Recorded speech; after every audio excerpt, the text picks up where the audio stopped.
Welcome everybody to Season 2 of The Top Shelf. This is Episode 8, and we are playing Kismet. For anybody who is unfamiliar with the show, this is a tabletop series in which we go over a new tabletop RPG every episode, more or less. Sometimes we do longer running stuff, which is coming up shortly. But beyond that, we'll address a new tabletop RPG every episode, and then have a discussion about it at the end. Interesting mechanics, things that come up, how did it feel, how was it, a mini review, but also just kind of a tabletop conversation. Kismet is particularly interesting. It is written by Cesar Capacli, which is the game is fantastic. I just dropped it into the chat if you want to check it out, or check out Cesar's itch channel or itch page. But it was written for kind of an experiment to see what happens if we just throw most mechanics out the window and bear it down to just one die, one roll, and allow that roll to constantly shift and adjust the odds of the characters based on that. And we are running, I guess, an interesting situation tonight where we're pulling together culminations of material that have existed in other spaces on TPKRoleplay to connect and come together in somewhat of a crossover episode, including using some of the material from my home game that I play in real life, shocking as that is. We used to be more frequent in the before times, but we're still at the table every week, and I'm using one of my favorite chunks of that to test out this new session, or this new system. Let's go ahead and introduce everybody. We'll start with HP up in the top right, move clockwise through Meg, Tony, and then we have got names all mixed up here. Yeah, we're a little backwards. Why are we all backwards? I thought I had these right. It's just me and Max. All right. So you guys introduce yourselves as you actually are, and I will adjust the windows while you guys do so. Well, I am the Last Hit Point Hero, and I am thrilled to be returning to Top Shelf. It's always fantastic to play these games that just don't get a chance, really to try out. Tonight, I will be playing a character that I created specifically for the Keg, which is the RP channel in the TPK Discord, who does not exist in any other game, and we had to make him exist in a game in order for it to function. So I will be playing Mr. Leeland Montgomery Aster III, and we will talk about him when it is more appropriate. I believe we are on our way down to Max. Now, good. I was unsure. Thank you. I was like, I don't actually know what the real order is. Who am I? I am. Am I Meg? I am Max Lander. I am playing Trunk Hackstorm, which is a character that was made when I came on and played my game Himbos, and just a big good guy with a chicken friend. I was gonna ask. I'm like, I really hope he's still hanging out with his chicken. Oh yeah. No, Cookie is also present. Okay. So I will be carrying a chicken on a backpack. It's a long, short story. It's fine. Not like a front-facing baby Bjorn. He's in the back. No, this way I get like eyes in the back of my head. Okay, fair enough. That would bring us on to Tony. Hey, I'm Tony. I am bringing back my character from the long-running Season 1 of Harper's, Arethios Brazuldul. I still have this thing that I made. It is a hot mess. It has been sitting in a closet. It is all fucked up, but it still works, and I'm going to use it. Hey. It's very hot, and I hate the whole thing. I'm going to be miserable this whole game. Right. Yes. I'll be miserable, and there's nothing you can do about it. So we'll go up to Meg. Hello, everybody. I am Meg Mysteria, and tonight I get to bring back Captain Tommy White from our Stargate Phoenix run. This is my passive-aggressive attempt at bullying HP into a Season 2. But it'll be real fun. I get to bring him back after he body check the Jafar through a Stargate. Maybe this happens after the fact. I don't end up in the desert. I just end up here. Yeah, Stargates are weird. We don't know what's going on. Yeah. Traverse Shot through. dimensions, traverse time. It's fine. You passed straight through a black hole and ended up here. Also, Tony, as much as you keep adjusting that jaw, I kind of like the idea that Braz later in life just got into a brawl somewhere and he's just a little crooked now. He better fucking not have. Well, He has a reputation to uphold. well, nobody said anything. It's we covered it up, but I am Mads. I will be your host for this evening and into perpetuity on the top shelf, and I will be your game master for the time. Now, as I understand it as well, Kismet does not have to be run with a GM. There are actually rules in there to establish encounter information or world-building information based on the same roles that these folks will be using to govern their characters. But some of that is being set aside, at least for the most part, and put into my hands to run it a little bit more traditionally. Now, HP actually mentioned the keg, which is, there is a Discord channel in our server for TPKRoleplay that is an RP channel in which anybody can kind of just show up and have conversations with their characters and build some lore and have a good time with the folks on the channel, which if you're not part of, you should absolutely join the server. It's delightful. But it gave me the idea, because it was designed in a way that anybody from any game could show up and interact with any other characters, that we are going to begin in the keg. And I am actually going to pull up real quick the description for it, because everything today is plagiarism, and I don't want to write my own stuff for this. So, the keg itself is... well, I can't find it. Never mind. The keg itself is a relatively traditional tavern, dark woods, open space, counter, or bar counter, and then a number of tables sitting around. With a few, I guess, key differences as far as what you would consider from a traditional, like, Dungeons & Dragons high fantasy tavern.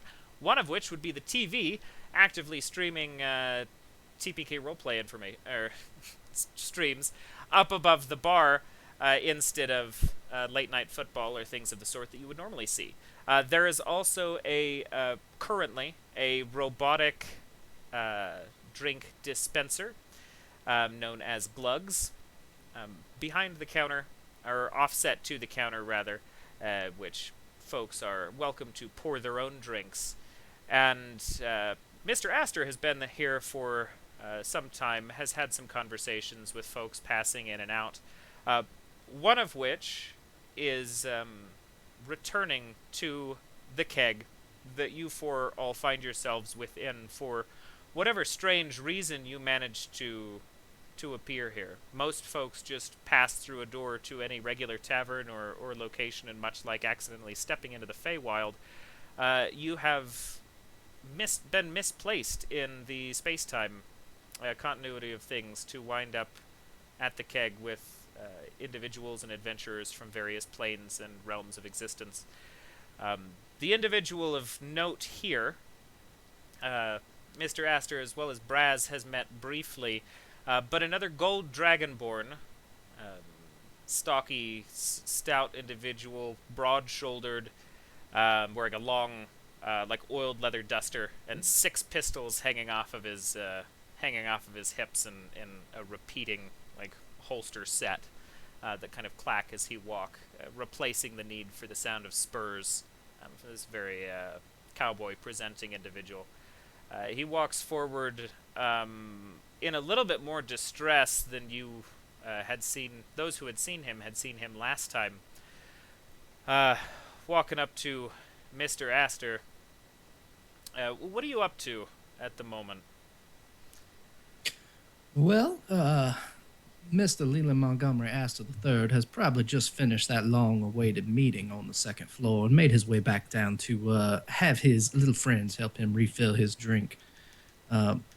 Mr. Aster, for those who may not have had the good pleasure of meeting him in the past, is approximately 7 feet tall to the top of his eye stalks, and the fact that eye stalks is used probably throws things a little bit off. You see, Mr. Aster's what happens when, someone of more of a lobster persuasion decides to walk upright, put on a waistcoat, grab a cane, and make his way out into the wide world. Mr. Aster has what best be described as fiddler crab claws, where one is incredibly long and narrow that he uses to hold on to the cane that he always, when you already have 8 legs, it really can't hurt to have another just to be sturdy. And a second claw, which is quite large and powerful. He makes his way back down to get his drink refilled. When he gets up to the bar, he uses his long, narrow claw, tries to adjust the robotic device to refill, and not having any luck, he says, little fellas, if you could just give me a hand. And about a half dozen small shrimp crawl out of the folds of his carapace, make their way up the machine. 3 of them awkwardly hold the cup underneath the dispenser, and the other 3 find the way to activate it.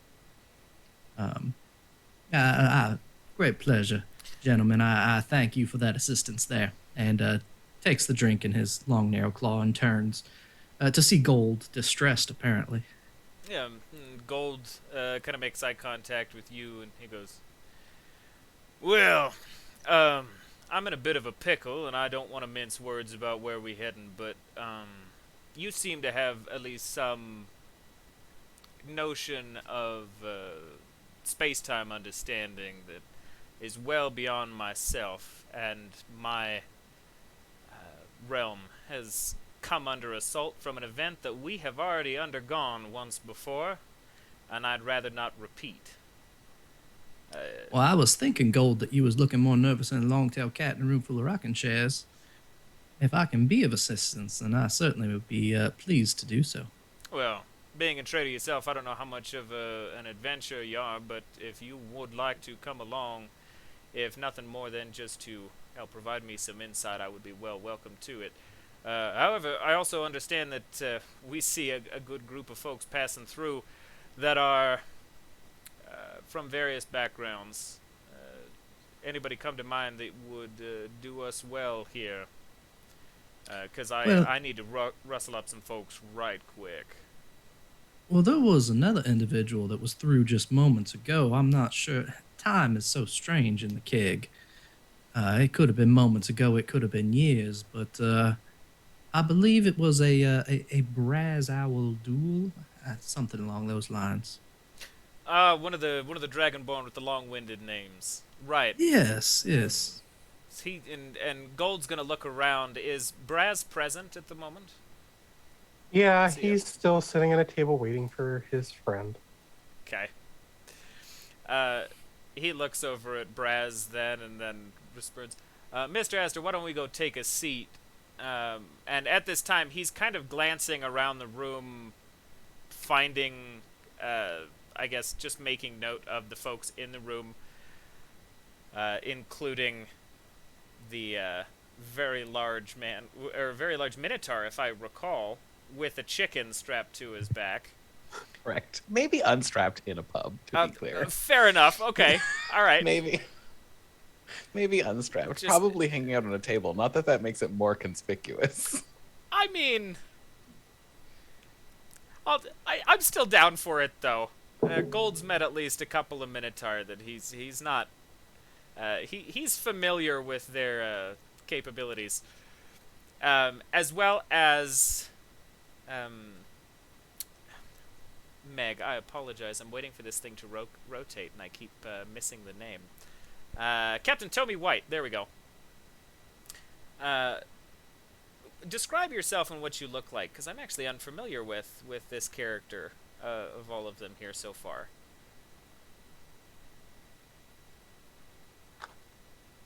So, Captain White is very much in appearance a modern, at least in his terms, soldier.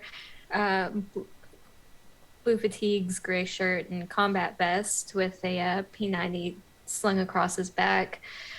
Wearing a beanie that is definitely not regulation, with just short brown hair and green eyes, and is probably sitting at the bar with a beer and is just watching this TV because that is the only thing that's actually kind of familiar. Beer and TV. Fair enough. So he's gonna sit down. Gold is gonna sit down next to Braz, and he's fairly loud about anything that he says to. Gold is not a quiet person. So if any of this strikes interest before I introduce y'all, you are welcome to interject. Everybody would be able to hear him in the tavern. But he's gonna sit down next to Braz. Commander, I believe, wasn't it? Yes. Good. I find myself in need of help, and I can only assume that Commander comes with some veteran affiliation to adventuring or at least wartime combat. Would you be perhaps at your leisure to assist at the moment? He's gonna kind of look around, like he's visibly annoyed. His friend has not shown up in a long while. At least to him, it's been like a good hour, and he feels like he's being stood up for lunch. So he's just gonna kind of look over to Gold and My associate was to meet for lunch here. It has been too long, and I feel as if he is going to leave me here for this long, then I can just leave him a message. If you need such services so readily.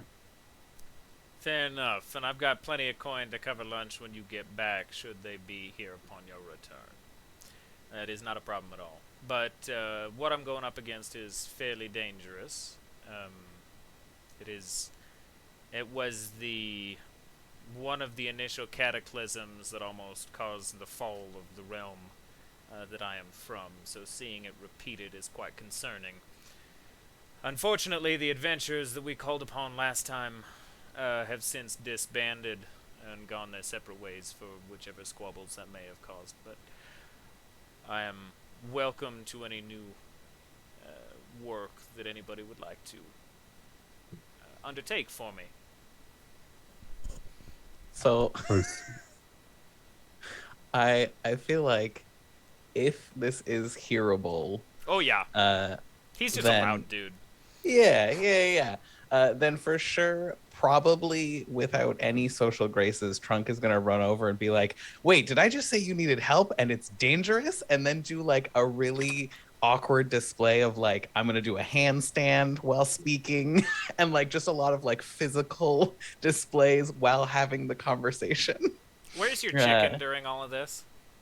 I think probably Cookie just like follows a little bit, like a moment later, and is trying to stay out of the way of me doing like a slightly acrobatic, like little display of athleticism. Just functioning like an R2 unit, just like a Yeah. little bit behind the Jedi the whole time. Fair enough.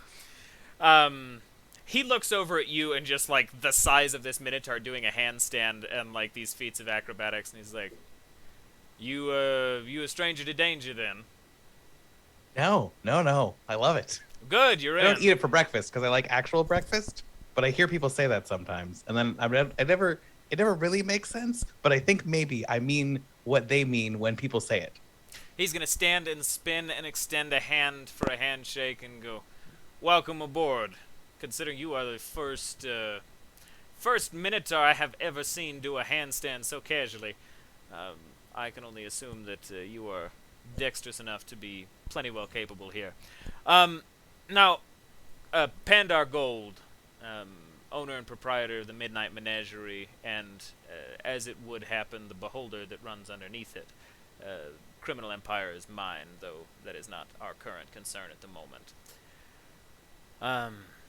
I'm not seeing a weapon on you, friend. We need to pick something up? Sometimes, when I think really hard, things burst into flames. Well, that is effective enough that I can't argue with that. Also, there's huge horns. I do, in fact, have large horns. Good. Fair enough. Oversight on my part to assume that those were not also weapons. And he had made... Gold had made a passing glance at Captain White as he passed, just because of the weapon carrying on him. Gold, in his realm, is one of the few people acquainted with firearms. And yours is particularly interesting to him. And he's going to look at the three of you and he goes, why don't y'all stay here, get acquainted. I know we will be heading out soon, but my own curiosity might find ourselves a fifth member of this team. I will be back shortly. And he's going to excuse himself from the table and go walk over to Captain White. Are you at a table or are you at the bar right now? Probably the bar. Okay, so he's gonna sit down at one of the stools next to the bar and goes, I don't mean to interrupt your leisure time, but I could use some help, and I rarely see folks carrying any amount of firearm on them, so I can only assume that you are more than competent in combat. I'm not one to approach strangers, but I am in somewhat of a dire strait, as it were. Yeah, forgive me. I was kind of listening in. You aren't exactly quiet, but you said there's something about a calamity, like a second calamity. Yeah, you're damn right. So, no, I'm not quiet. Never have been. Never try to be. It's why I have to keep my hideout hidden. Can't do business out in open air. But that's besides the point. I'm glad you heard at least a bit of that. Yes, I could use some help. And if you are capable with firearms, if that one will suit you, great. If not, I've got some to spare. But whatever I can do for you in return, I'm more than happy to pay if that is necessary. Some of the friends apparently are just going along for the adventure, but I understand folks need more persuasion than that in certain circumstances. Oh, I'm more than happy to help. I'm just kind of here researching, I guess, for my colleagues. We're trying to figure out how this whole liminal space is working. So That I was the guinea pig since I've been here before. Fair enough. That and the concept of liminal spaces themselves are a bit beyond me. Why don't you walk with me? We'll go meet the rest of the crew. I am curious, too, which hell is your beanie referring to?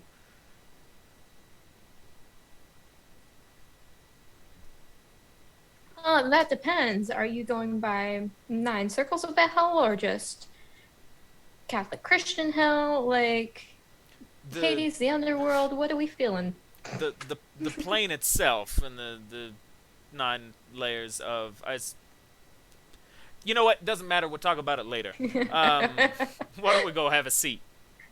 And Gold's going to sit down with the rest of the 4 of you and kind of allow yourselves to get sort of acquainted to each other and just provide the concept. Just anything you need to know from me before we head out or anything you need along the way, you let me know. I am essentially your financier for this trip, as the things that I have to take care of to make sure that this is an isolated incident will mean that I cannot accompany you to the location that you are headed. But I will be more than happy to provide you whatever resources or help that I can. Well, you see, now that's where I do have a question or two, because you said you wanted to make sure this was not an isolated incident when in fact you said that it had occurred prior and we were trying to stop it a second time. Right. So currently it is isolated in that I have yet to see time loop back on itself in this manner. This is the first instance of. Now, my work is going to be with the Arcane Collective over in Onara, as they are the center of kind of magical resource within our realm. I need to make sure that they are familiar and have some plans to keep this isolated. As for you 4, I would like the situation to be resolved ideally just as well as the last folks who had done so, because I don't know Last time it happened, there was only one casualty. This time, I don't know the repercussions of more casualties than the last, and what that's going to cause as far as a ripple. But that's where I am heading. That is why I cannot accompany.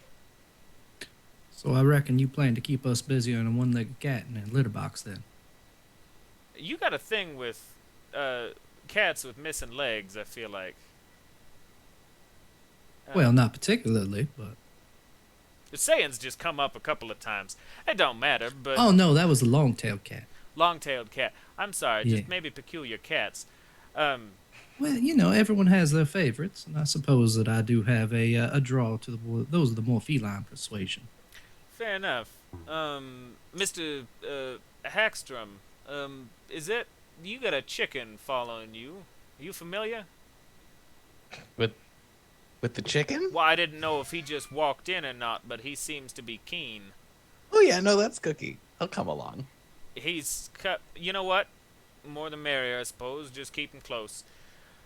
All right. So, as far as the mission itself and what you are undertaking, you are heading to the backwater. Would be an understatement. Town of Ravensbrook. It sits on the far eastern edge of the Dreadwood, which in itself is a horrible place, spilling over with evil and monsters of the sorts. I myself have never been in, but the town on the opposite side of it sits along a cliff's edge, facing the oceans, and being only a town of maybe a couple hundred people, it shouldn't be hard to wrangle. The trouble is, the thing that is coming after it is such that anybody who falls becomes part of the greater machine that y'all will be combating. So casualties are real important to avoid. Oh, as in... You can kill the monsters, just don't let them kill things, because every time something dies, you end up with more problems in that town. Understood. So we got ourselves an issue with monstrous propagation then. More or less, yeah. Specifically, a cosmic tear that should be occurring above the sky in about 12 hours or so, as long as time is working in the same manner here. That tear starts to spill out horrible, feral, translucent monstrosities that are dangerous by themselves, but terrifying in a pack, and they are repurposed. As far as we have been able to gather through the multiple instances, we've actually killed them in the forward timeline. That they are repurposed from mortal and material plane beings who have fallen to them. Anything that dies while that rift is open gets summarily vacuumed up into it. If you do end up dying, just, make sure that you're doing so under a roof. It is quite literal when I mean pulled into the sky. So if you die in a building, you should be okay, but dying out in the open is not. We will not find you. This sounds very complicated. That was an oddly specific set of directions. Understand that That we've did done sound this. familiar. Understand that we've done this multiple times before, so I suppose the sets of directions that I have are coming from hindsight, which is peculiar to ever have to go through this again.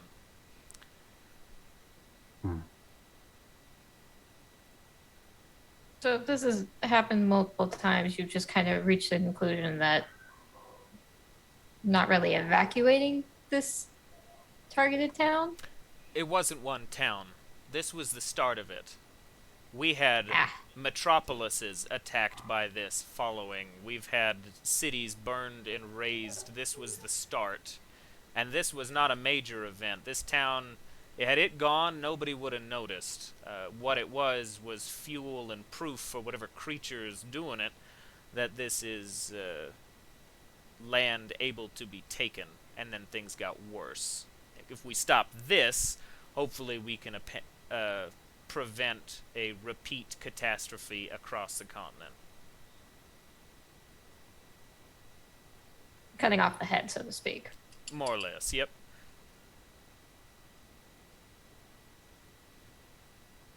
So you want us to take 10 miles of bad road and turn it into a path to heaven? That one I actually did understand. Yes, I would like you to do exactly that. I know it's not. We can getting to.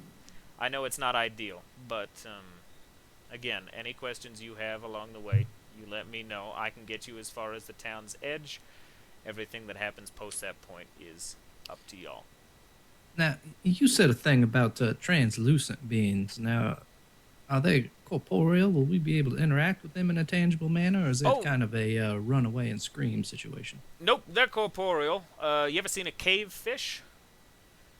Oh, once or twice, a couple good friends. Yeah, they look like that, but if, like, you took the visual essence of a cave fish and then somebody put a person and a dog in a blender and then made them look like, give them that cave fish translucency. They're gross. You can see the organs, and they're just, quite horrible things. But yeah, you can kill them. That's not a problem. So the goal would be then to just kill all of these until the hole in the sky closes up? Not quite.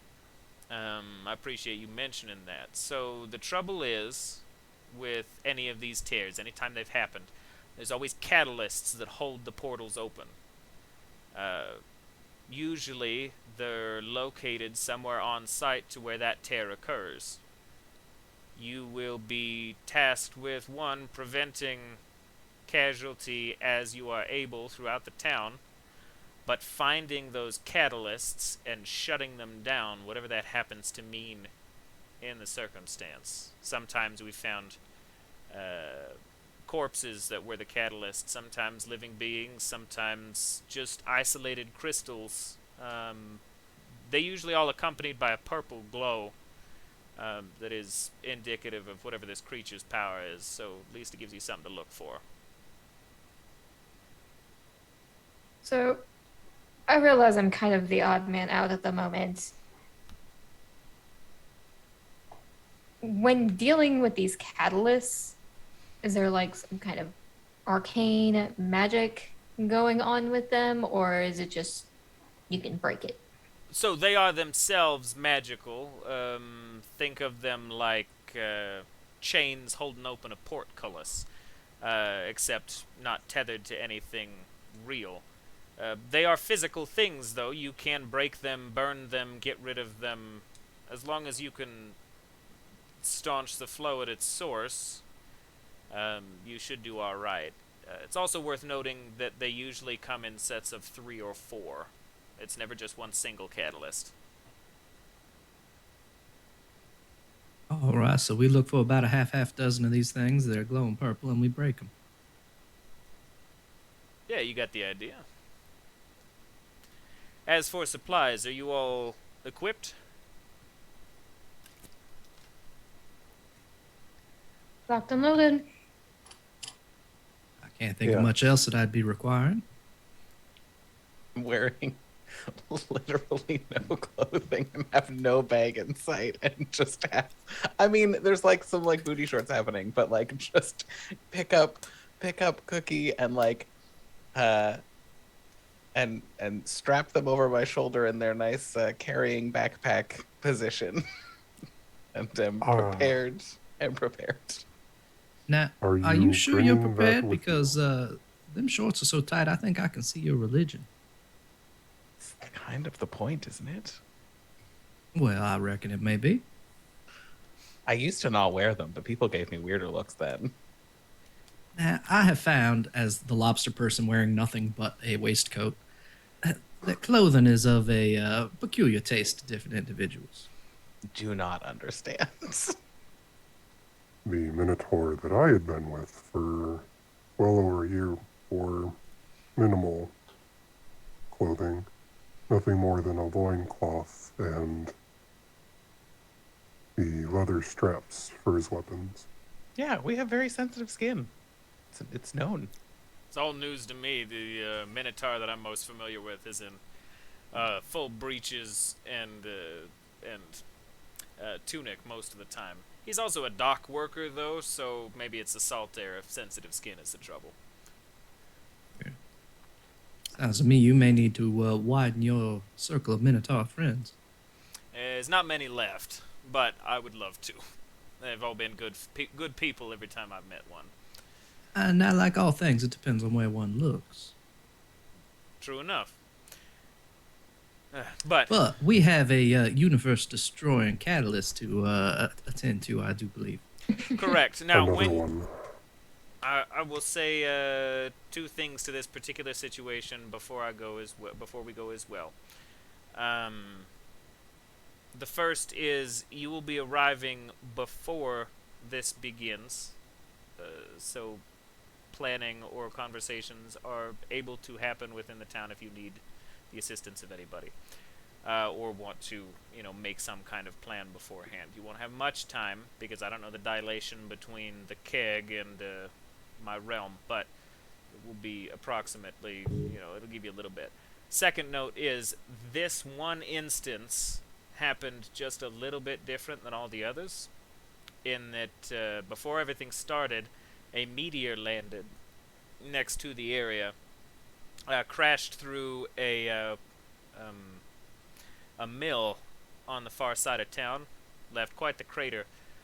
I don't know what happened to that in our actual timeline of events, but it might be something worth investigating. As far as I am aware from the reports that I had, it was not part of the catalysts, so you may just be able to leave it alone, but if it is of significance to the situation, that might be something to look into. Let me see if I can straighten out this ball of string for just a minute. You have asked us to stop a universe-destroying event which is taking place on this particular realm, and we are going to arrive there prior to the beginning of said event, and yet after the arrival of the meteor. Correct. It was the meteor and its precise landing and location, and arriving back in town to realize that the one casualty that was there, that had happened in the original event, was alive again. That had set me off to the peculiarity of this repeat situation. I know it's coming, but quite correct. The meteor is after the meteor had landed, but before the everything else.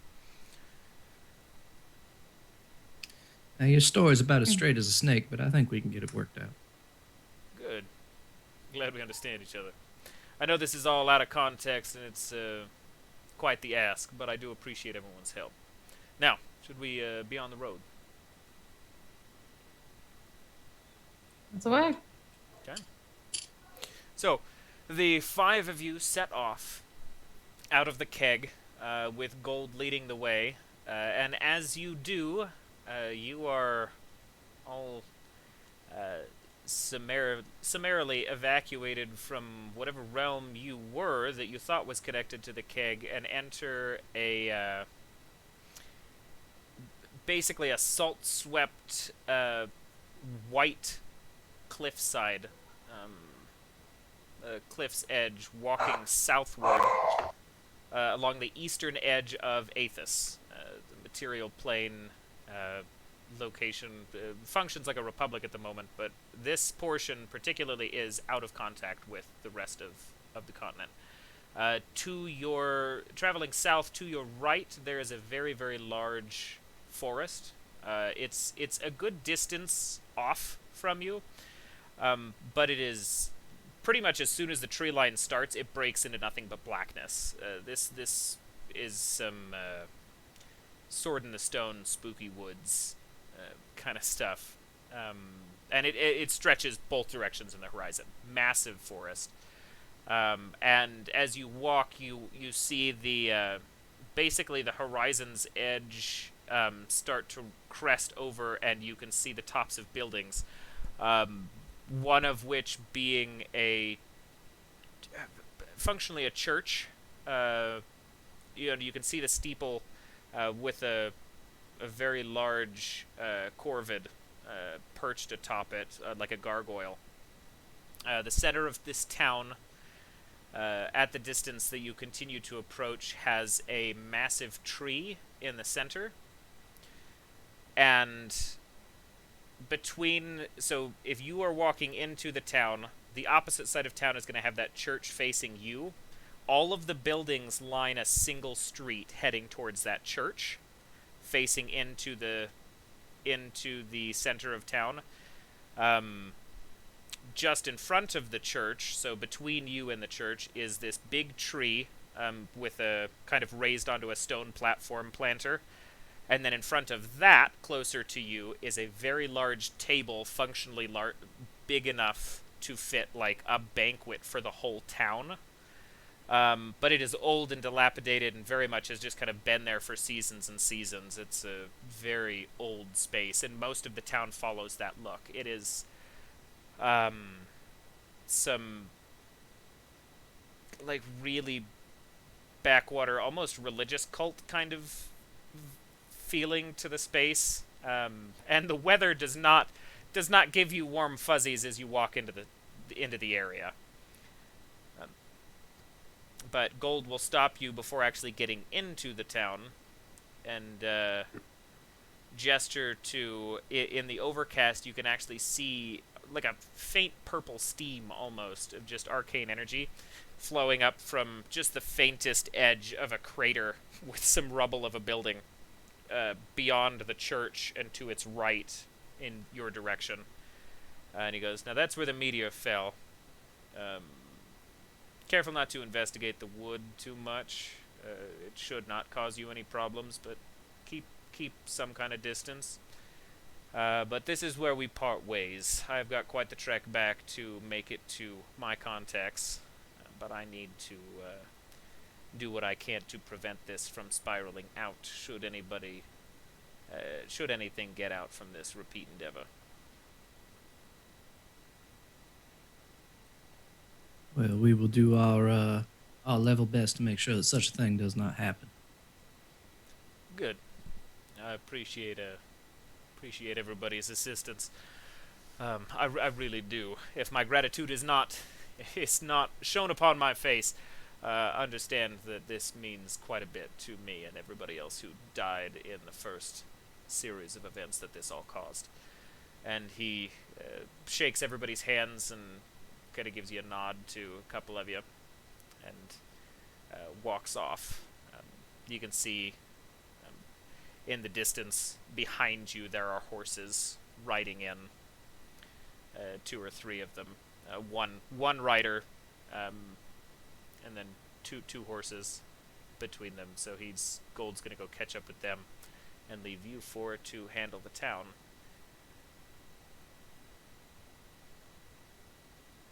Are we going to the crater? Well, I reckon the crater being the purple glow would be a place to go. I think purple glow would be our signal that that's the direction. Okay. Now, is it just me, or does anybody else think it's cold enough to freeze the teat off a tree frog out here? I believe that is just you. I'm gonna start doing jumping jacks. You just gotta get your body going. No, it's that kind of enthusiasm that really, well, bless your heart. That's what I have to say about that. That's fun, a little bit. Okay. Well, onward, I'd say. Now, this table's particularly odd. I've been to a place that had a table like this once. I think they called it Whoville. Table went all the way down the center of town. This place looks more like the Grinch took off for Christmas, though. So what? Yeah, who's the Grinch? Oh, ornery fella, but, you know, he found his way in the end. You're familiar with Whoville and the Grinch. Of course, have you been? Roast beast No, is those one are of the children's most books. excellent children's books. Yeah. Now, Although now thinking about all this shit happening, it very well could be a real place. now, Captain White, that was Captain White, is that correct? Yeah. You say that those are stories they tell to children. Now, where do you think those stories come from?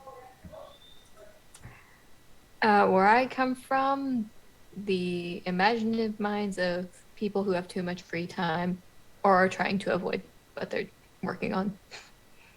From imagination. That's a funny thing. Now, someday, Captain White, you'll start asking where imagination comes from, and that's when doors really start opening up. Ooh, that's some deep philosophy I don't want to have to think of right now. Now, Yeah. Trunk's face is just that math calculating meme. Very little. I learned to stop asking questions when I started hopping through a ring to take me to other planets. So, you know what? You took a ring as well. Other planets. Yep. Sometimes other times, other dimensions in this case. But it's always now, though. well, I am familiar with different locations. Time, however, not so much. Speaking of, we It's- should do this while we walk. Yeah, Walk and talk. I was just going to ask, are you guys heading towards the meteor, or what is the plan at the moment? oh yeah, I assumed we were Meteor. heading toward the meteor. Okay. Well, meteorite, technically. heading towards a meteor, but White's kind of surveying the town around them as well. You think, like, if there's any sort of recent activity, how sociable are these people? Are they, like, poking their heads out the windows? Are they milling about town? You beat me to it, actually. I was just going to get there. So, are you guys are traveling through the center of town to get there, then? Okay. I reckon the center of town's the quickest way. Sounds good. So, yeah, as you pass through, there are a number of individuals who you can just see in the windows, and it's not like their curiosity is warranting, like, fear or confusion on any of their faces. They're just kind of observing. A couple of people are a little interested in the Dragonborn and Mr. Aster fairly passively, but beyond that, there's not a lot of notice to anything. However, Captain White, if you are specifically paying attention to the area, these folks are all fairly they're fairly varied as far as ages, but more often than not, a primary percentage of the people in town are women. As you pass through, it's also worth noting that as you guys get past this tree and you really start coming across, like, going to go around this church, unless you are doing something else, feel free to stop me. But there is an individual very much Captain White, as you would be familiar with them. Very much looks kind of like a Catholic priest, to some end, steps out of the door of the church, with the difference being that a lot of the robes that are present are a really, really dark purple, almost black, and instead of the kind of white neck centerpiece, there is the head of a raven, or like a skull of a raven, kind of festooned to that, and then a couple feathers that kind of dangle down, almost like a bolo, but more decorative. As he just kind of watches as you all pass, a younger individual, and curious, but nobody stops you. Nobody makes any effort to make contact first.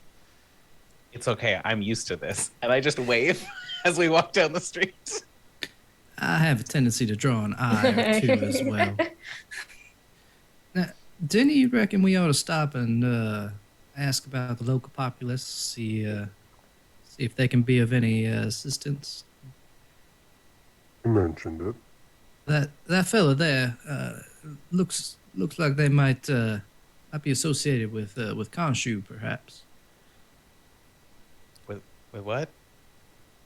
Khonshu, you know, little bird skull on the... Well, let's just go ask it. It's hard to make too many assumptions in a world this big. Religious figure? Is that Yeah, who you're referring? Yes, religious figure. I would think Egyptian. Yeah. Ah, that tracks. I would prefer not to interact with, let us just say, those of heavy involvement of faith. I will continue towards the meteorite. Yeah, While I don't know you, if we all should be parting ways. I can quickly come back. It is not to be concerned of.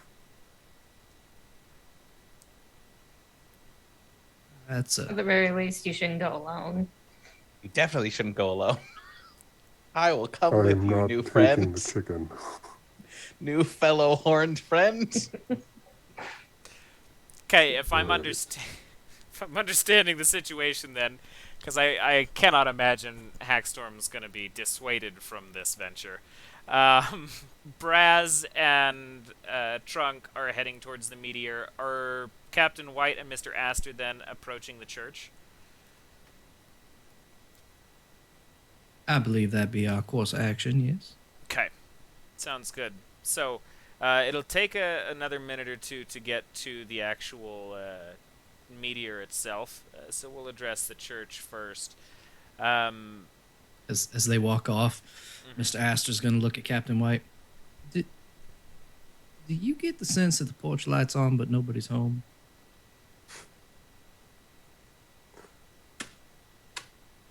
You talking about the Minotaur? Well, I wasn't going to point any claws.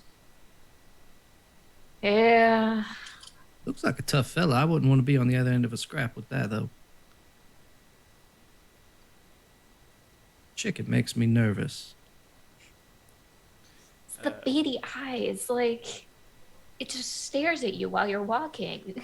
Well, if it only stared in one direction, it wouldn't make me so nervous. But I don't think that thing's looked the same way twice at the same time since I saw it. Yeah, it's just weird.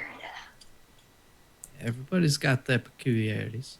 Don't your eyeballs literally point in different directions? When they need to. About this point in the conversation, you get a hail from, kind of a wave, but just very formal from this preacher individual. And he goes, "Welcome, all of you, to our town. What do I owe the pleasure?" Well, we heard word that you all been visited by a meteorite of sorts, and that there was some kind of a catastrophe that was going on, or well, would be going on, and we needed to make sure that such thing didn't take place. Genuine confusion from this man, other than the meteor. He looks at you and he goes, "Well, then you are aware of more than we are.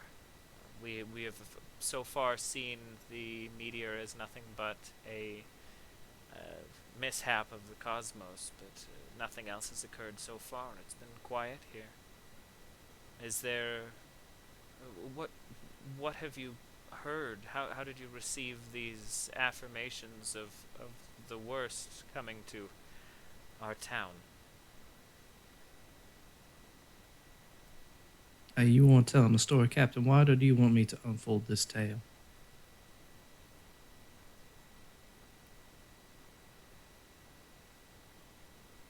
I don't know how straightforward I can actually make it. Most of the time when I'm dealing with this stuff, I try to appeal to the culture. Well, I mean, I reckon we can take that kind of an angle, or we could go back. There's a funny thing when we start talking about the cyclical nature of time and its timey-wiminess and whatnot. Some folk just don't quite see it the same way, and they get awful nervous. I understand the curiosities regarding how time functions. All of us here are perpetually locked into the ages that we are as we have arrived. Beyond that, time has not been a bother to us. The Raven Queen watches over us all and keeps us under her guidance since the founding of the brook. Of the brook, you say? Ravensbrook, the town, named after our goddess. Now, just to make sure the horse don't run out that open barn door there, you said that you are the same age as when you arrived? This town was founded just over a century and a half ago. And you've been present for that in its entirety? Correct. I've been In watching. your current form and function? Absolutely. We've been watching over each other since. I must say that is So- a slightly unnerving thing to deal with. So, has everyone that's here been people that have entered the town and just stayed? No. Is there anything preventing them from leaving? No. No one prevents anyone from coming or going. We find ourselves isolated enough from the world that individuals don't tend to pass through all that often. But at the same time, understanding the blessings that the Raven Queen has provided to us and our stay of execution by time and death itself, at least by natural means, we choose to remain here in our worship. You know, not to put too fine a point on my confusion at the moment, you don't seem put off at all by the, well, a visage such as mine, and I just find that most unusual. We have seen stranger things come from the woods. Oh, now don't say a thing like that. I'm as strange as they come. You are unique, that's for sure. But you are amiable and pleasant in your interactions, a very polite individual, and so I have no qualms. My apology, we failed to exercise the most basic of social interactions. I am Mr. Leeland Montgomery Aster III, and my associate, Captain Tomi White. And we want to thank you for your time. Of course. Captain White, did you have any other questions for the individual? Archbishop Tarthus. Archbishop Tarthus. Thank you. Thank you, Archbishop. That was going to be the first question. Second question. Sorry, I'm still kind of wrapping my head around this locked in time thing.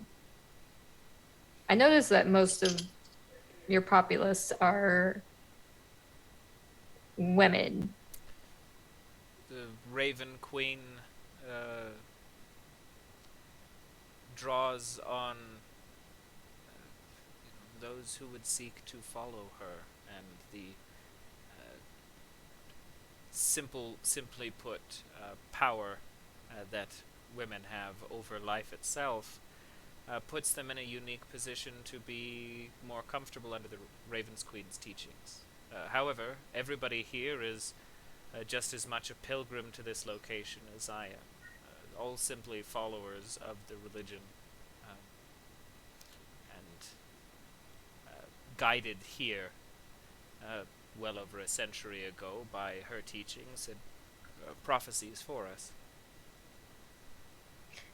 Tell me a little bit about the Raven Queen. Sorry, I'm a bit of a stranger, so I'm not familiar. The Raven Queen watches over death.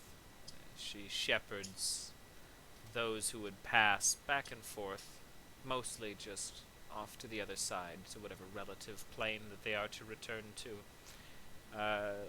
To follow the Raven Queen is to understand that death is a natural part of existence, and to welcome it when its time is. Why she has chosen to stay our sentence, I couldn't say. But we continue to believe that once our time comes, it will be a welcome occasion. I met a death once that had a thing for cats.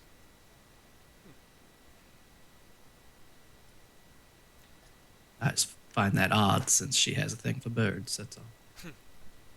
She is very affectionate towards the intelligence and prophetic capabilities of corvids, ravens and crows in particular. It's quite the event, honestly, to see the gatherings of some of these ravens through some of her visions. You should stay if you have, nothing else to do beyond, your investigations here. We are having a banquet actually in the morning, and you are all welcome to partake. We have plenty of food here. This town has never gone wanting. Well, we'll see if we're still around for such an engagement, but we do appreciate the invitation either way. Yeah. I think it'd be best if we caught up with our friends, however. Understood. As he sees you two off, we will move forward to Braz and Trunk, who by this point have reached the wreckage of this mill. A very traditional European mill house, all things considered. Rough stonework, building most of the foundation to it, moving upward, and then it kind of transitions to wood with the big windmill piece. However, most of that has collapsed in on itself, and what you see is basically most of the first floor foundation of it, and this meteor has come down at such an angle that it has just inverted all of the material down into this hole. And just created this mess of debris. The meteor itself, whether by sheer heat alone or something staving off its impact, did not seem to create as much of a crater as you would have anticipated, but rather have buried itself below the space, and you can see almost like this cavern that it has carved out of the ground below this mill that it has traveled through, like a bullet hole almost in the earth. There's a faint purple glow from down within this space, and as you come across this, the first area that you have to go down into, there is actually a ladder which would have headed into the cellar of this space. That kind of gets you to the base of this carved out hole that you would be traveling along this cavern to get to the meteor itself. And you can hear footsteps approaching you from inside of this cavern when you arrive at the top of this ladder. Probably friends, right? I would not. I would not count on that. And He's going to put a hand on the hilt of his rapier as he kind of gets closer to the store. Okay. Is there there's still a doorway, or is it just like descending cave pit? Yeah, so basically what you would see is like the meteor had impacted the ground at an angle that left the ladder going down from like a hatch in the floor that would have gone down into the cellar. That ladder is intact, but the whole roof of the cellar and everything else went with the meteor. So it's like the ladder only is like conveniently will get you down to the start of this cavern where the meteor is traveling, but it is not much more than that. Is it dark? Like, can we see far in there? It is dark. The light and the energy that you were seeing, it coming up from the ground, that kind of mist, seems to just kind of be leaving the space in like intermittent spurts of this kind of arcane energy from the trail. Every once in a while you'll see little bits of glow, but you can't actually see the meteor at the moment. There's no direct, like, constant light source coming from it. So we shouldn't go in there yet?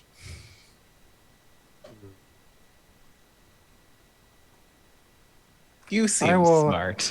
I will continue to walk up. Do I see where these footsteps are coming from? Do I see anybody?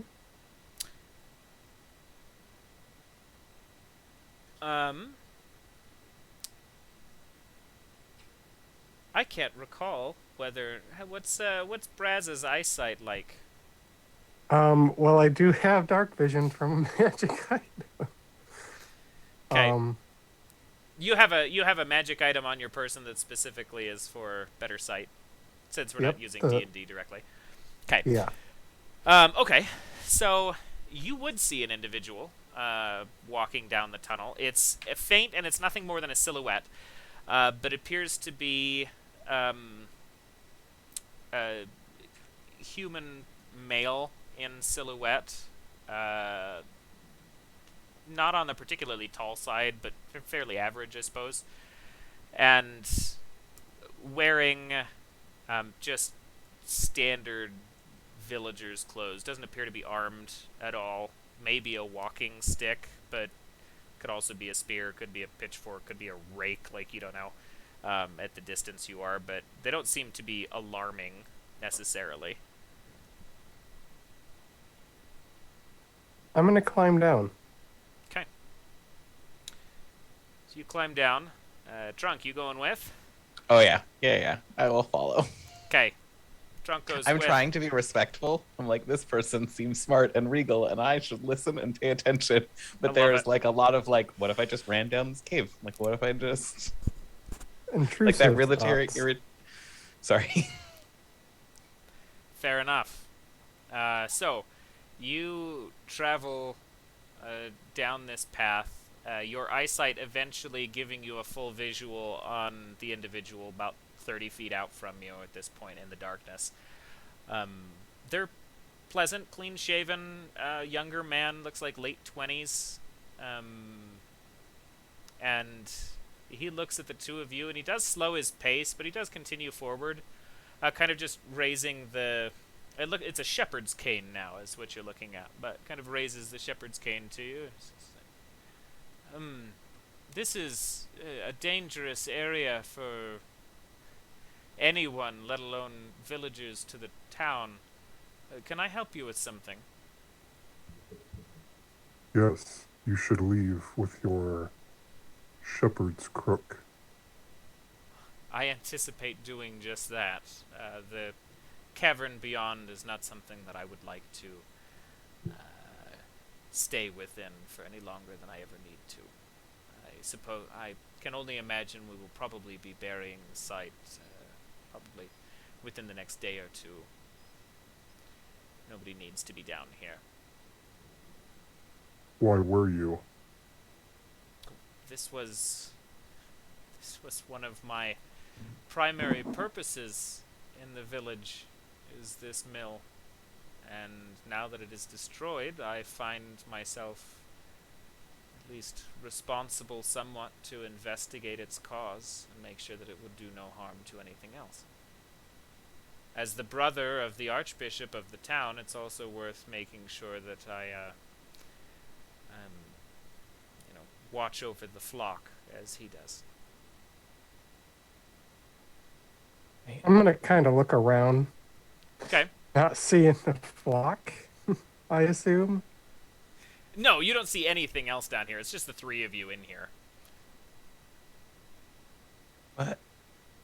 Wait, what?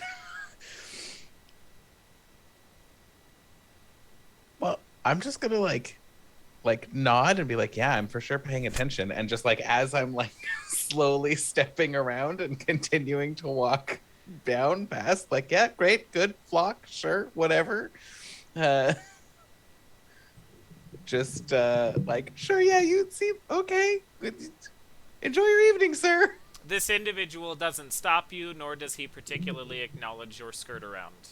Despite your size, he just lets you continue. And continues at Brass and says, well, being newcomers to the town, I can't particularly stop you from your task if you truly choose to go down there. But I am responsible for the protection of the people within the village. So if you choose to go that direction, be careful and don't tally, because we will be closing this up soon. I'm sure. And he nods and just keeps walking, passing you and moving up. Which also means that after we get back from a quick intermission, we're going to figure out what Trunk and Braz find down in that hole, and see Captain White and Mr. Aster arrive about the time that our mysterious individual, brother of the Archbishop, leaves the cavern space, intercepting them at about the doorstep of the mill. But we are going to take a real quick break, as is typical time to do so. I appreciate y'all watching. We're shaping up for some good stuff in part 2, and we will talk to y'all soon. Welcome back, everybody. This is the Top Shelf. I am your host, Mads, and we are playing Kismet, an experimental, super rules light tabletop system in which you can adopt anything into basically anything into the Kismet rule set for when you want to run a module that you've always wanted to run faster than preparing the traditional module might take you. But at the moment, we are in Ravensbrook, a backwater town worshipping the Raven Queen, with a group of individuals across time and space from various systems, preventing the beginnings of a cataclysmic disaster that in the past had caused a lot more problems for the realm, that is now surfacing in identical parallel, with the village seemingly not knowing that it had occurred the first time. As we rejoin our adventurers, Braz and Trunk are heading into the maw of a meteor cavern, which was carved out by the landing of this thing. And Mr. Aster and Captain White are heading to their aid, or to meet up with them, and are basically cut off as they arrive by a individual leaving the space. You guys would recognize him. This individual is looking very similar to the Archbishop, very much closely related sibling-wise as far as their visuals. He is younger than the Archbishop by 6 or 7 years, but beyond that, a good amount of similarities in how they dress and how they interact. And Braz and Trunk, as you guys enter this space, you end up turning. There's a fairly sizable rock formation a good ways in, that you can see the impact marks of this meteor that had landed actually ricocheting, and it creates a bend in this cavern that as you turn it, it opens up into a fairly large space. Very much like an actual cellar or a room, a cave room. And sitting in the dead center of it is a spherical meteor, glowing with veins of these purple crystals that Gold had kind of mentioned, which run streaks along it. And from beneath it, you can see in a similar, like ultraviolet purple glow, or bioluminescence, I guess, like a mycelic creep, starting to just branch and arc across the floor, spreading from the space that this meteor is sitting. What are you two doing?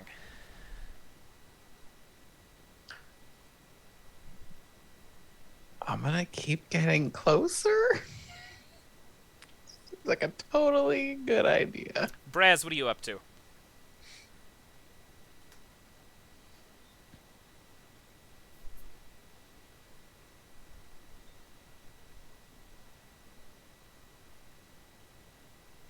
Are you? I see your lips think you're moving, muted, but nothing's bud. coming Yeah, out. I think you're muted.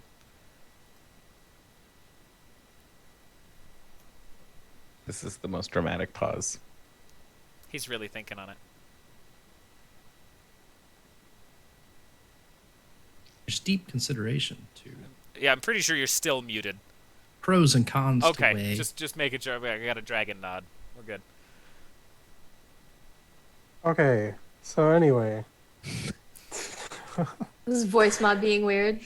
yes. I'm kind of looking around, and I'm gonna end up using one of Braz's things. He can use so many times a day. His eyes glare will go from a chartreuse to an orange, and he'll just kind of look to see if things are magical here, like Gold had informed us they would be, Mm-hmm. if they were going to be the plausible catalysts. Fair enough. So, takeaway, for the sake of Kismet, this is actually an interesting note. Because we are importing Braz from 5e, there is no charges per day. If you have an item that'll do something, it is a Kismet roll to see how it functions or whether or not it's functioning in this moment. But beyond that, you can continue to reuse your abilities and your items as necessary. But go ahead and roll your Kismet for me. Oh boy. First roll of the night. Lower.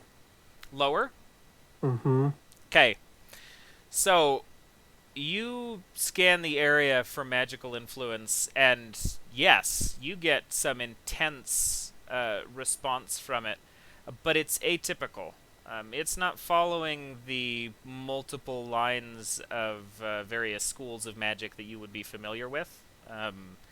You are getting something that, depending on how familiar Braz would be to the situation, distinctly psionic.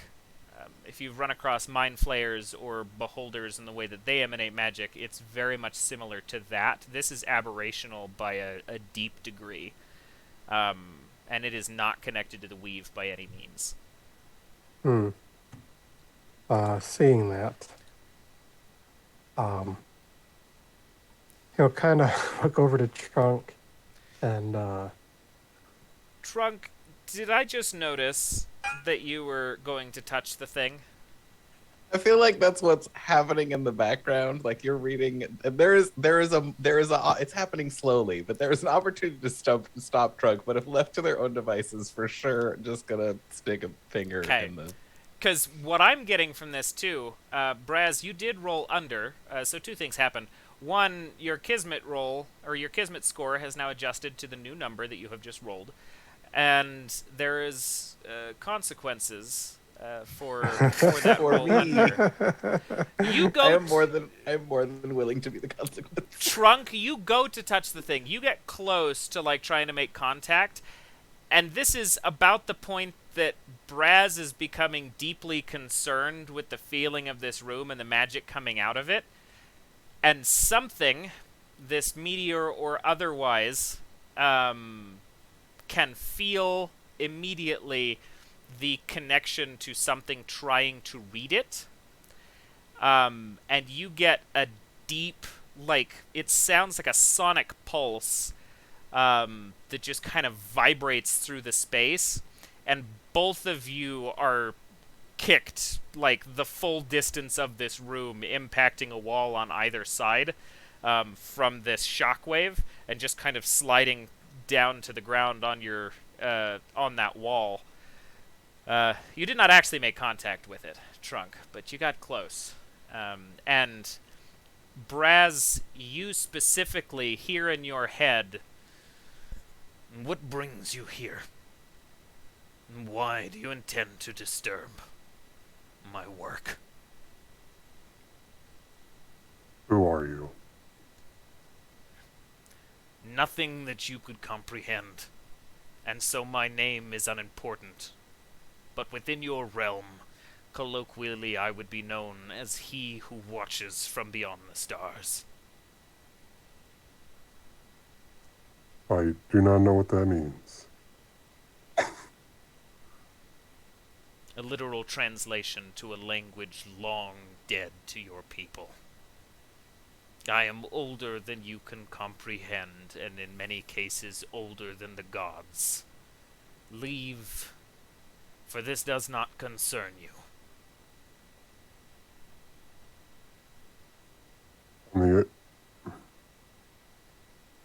I'm trying to think of the other word. On the contrary, you cannot just decimate and annihilate willingly everywhere and everything. Then how about I make you a deal? You all leave, and this sentence, this "how about I make you a deal" forward, Mac or Trunk, you can also hear in your head. You are now both keyed in. And he goes, then how about I make you a deal? You claim that I can't annihilate and decimate, in my perception, assimilate, with reckless abandon. So, I can tell that you are not of this world. You have no ties to the people here. Allow me to return you to your own realms, and leave me to this one. Yours will be unharmed. What? You That sounds like a bad misunderstand. deal. I have stopped a calamity before. You will be no different. Well, we shall see.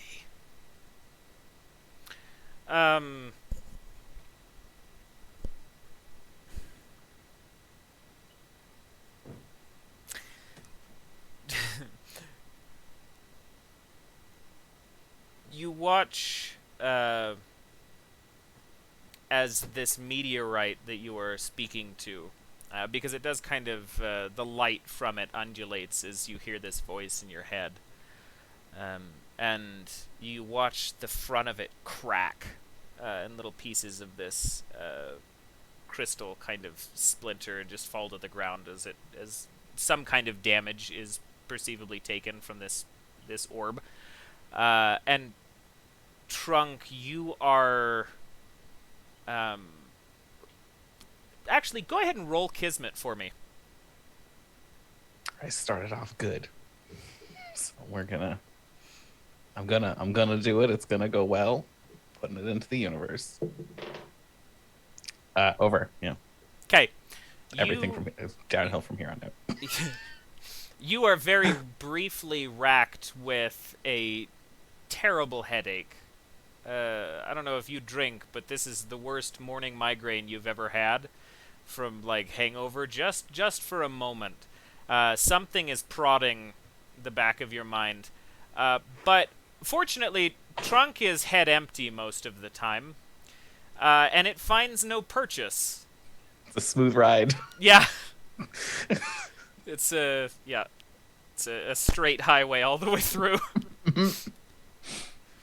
And there is frustration from this, just kind of felt in the energies coming out of this meteor.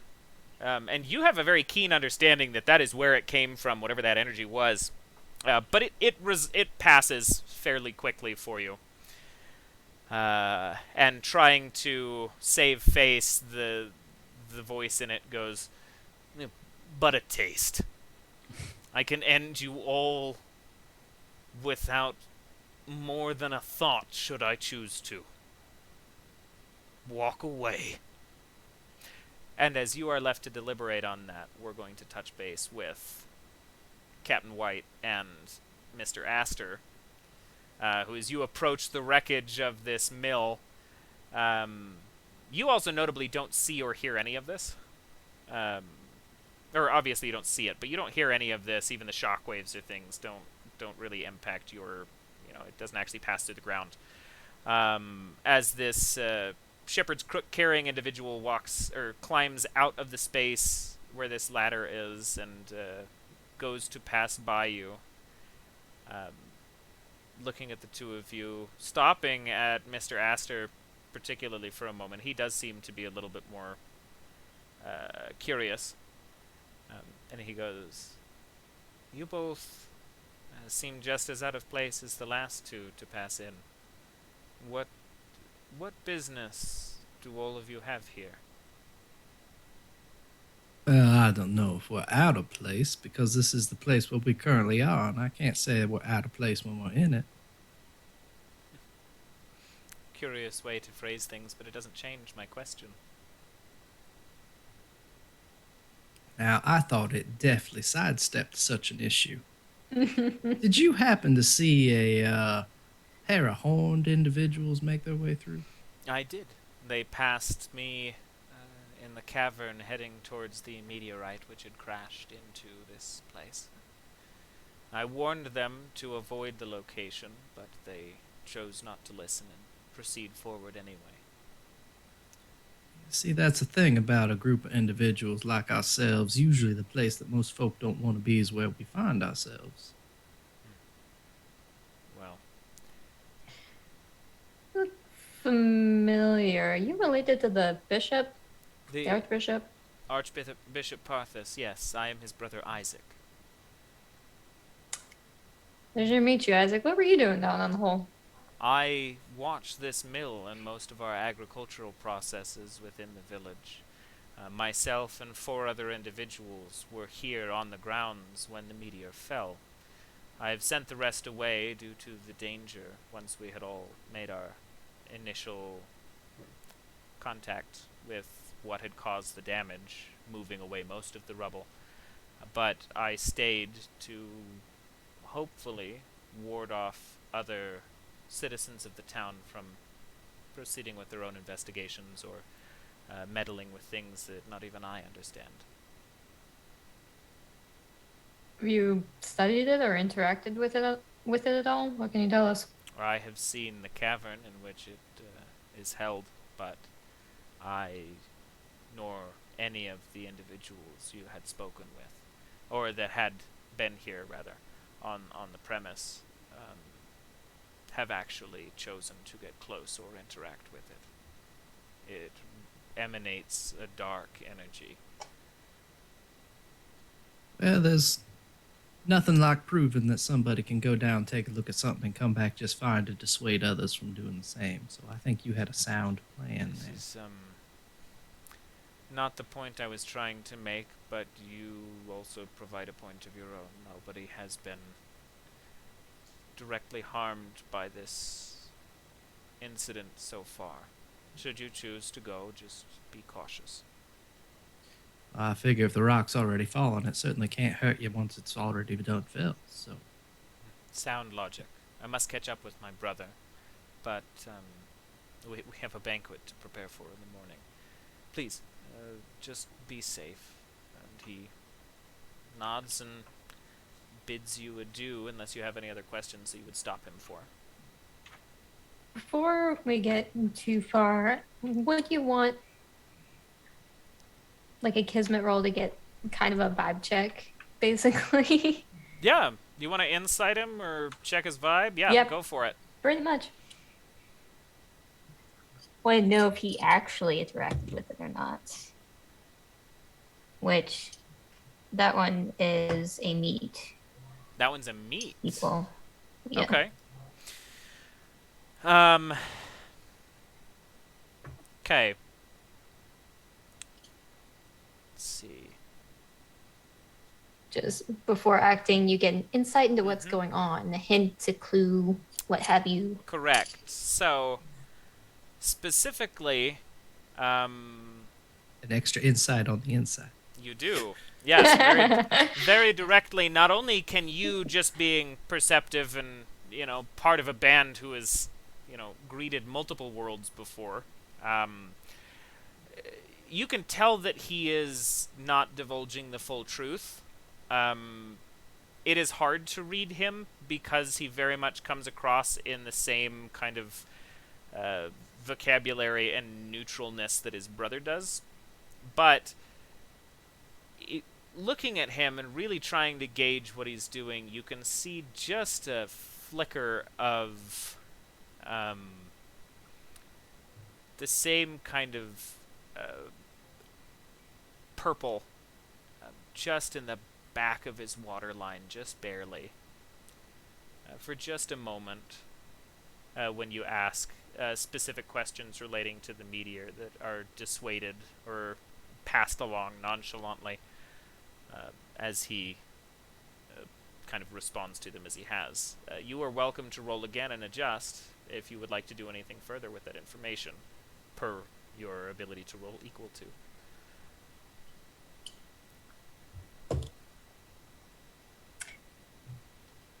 So I'm gonna move forward with just kind of stopping him before he kind of pulls away from the conversation entirely. And I did make the roll, and it's going to come across as more of like questioning. Okay. For one of my tags, I've got straightforward and casual, like straightforward, casual. Okay. So making that conversation. But I hate to break it to you, but you don't look that great. Are you sure that you didn't actually interact with it? Because I see a funny little purple glow in your eye. And that's kind of concerning to me. If you're here to protect your people, take care of the town, don't you think you might be compromising them by ignoring that? And that was a crit, for the record. Damn, son. All right. So, let's see here. As you... We're going to do this in multiple parts then. So, as you bring this conversation to him, his tone does stop. His mannerisms shift as... like one standing very straight. Him and his brother are very proper. You watch him kind of go slack on one side as his mood shifts. His face kind of contorts just faintly with frustration as he looks at you and he goes,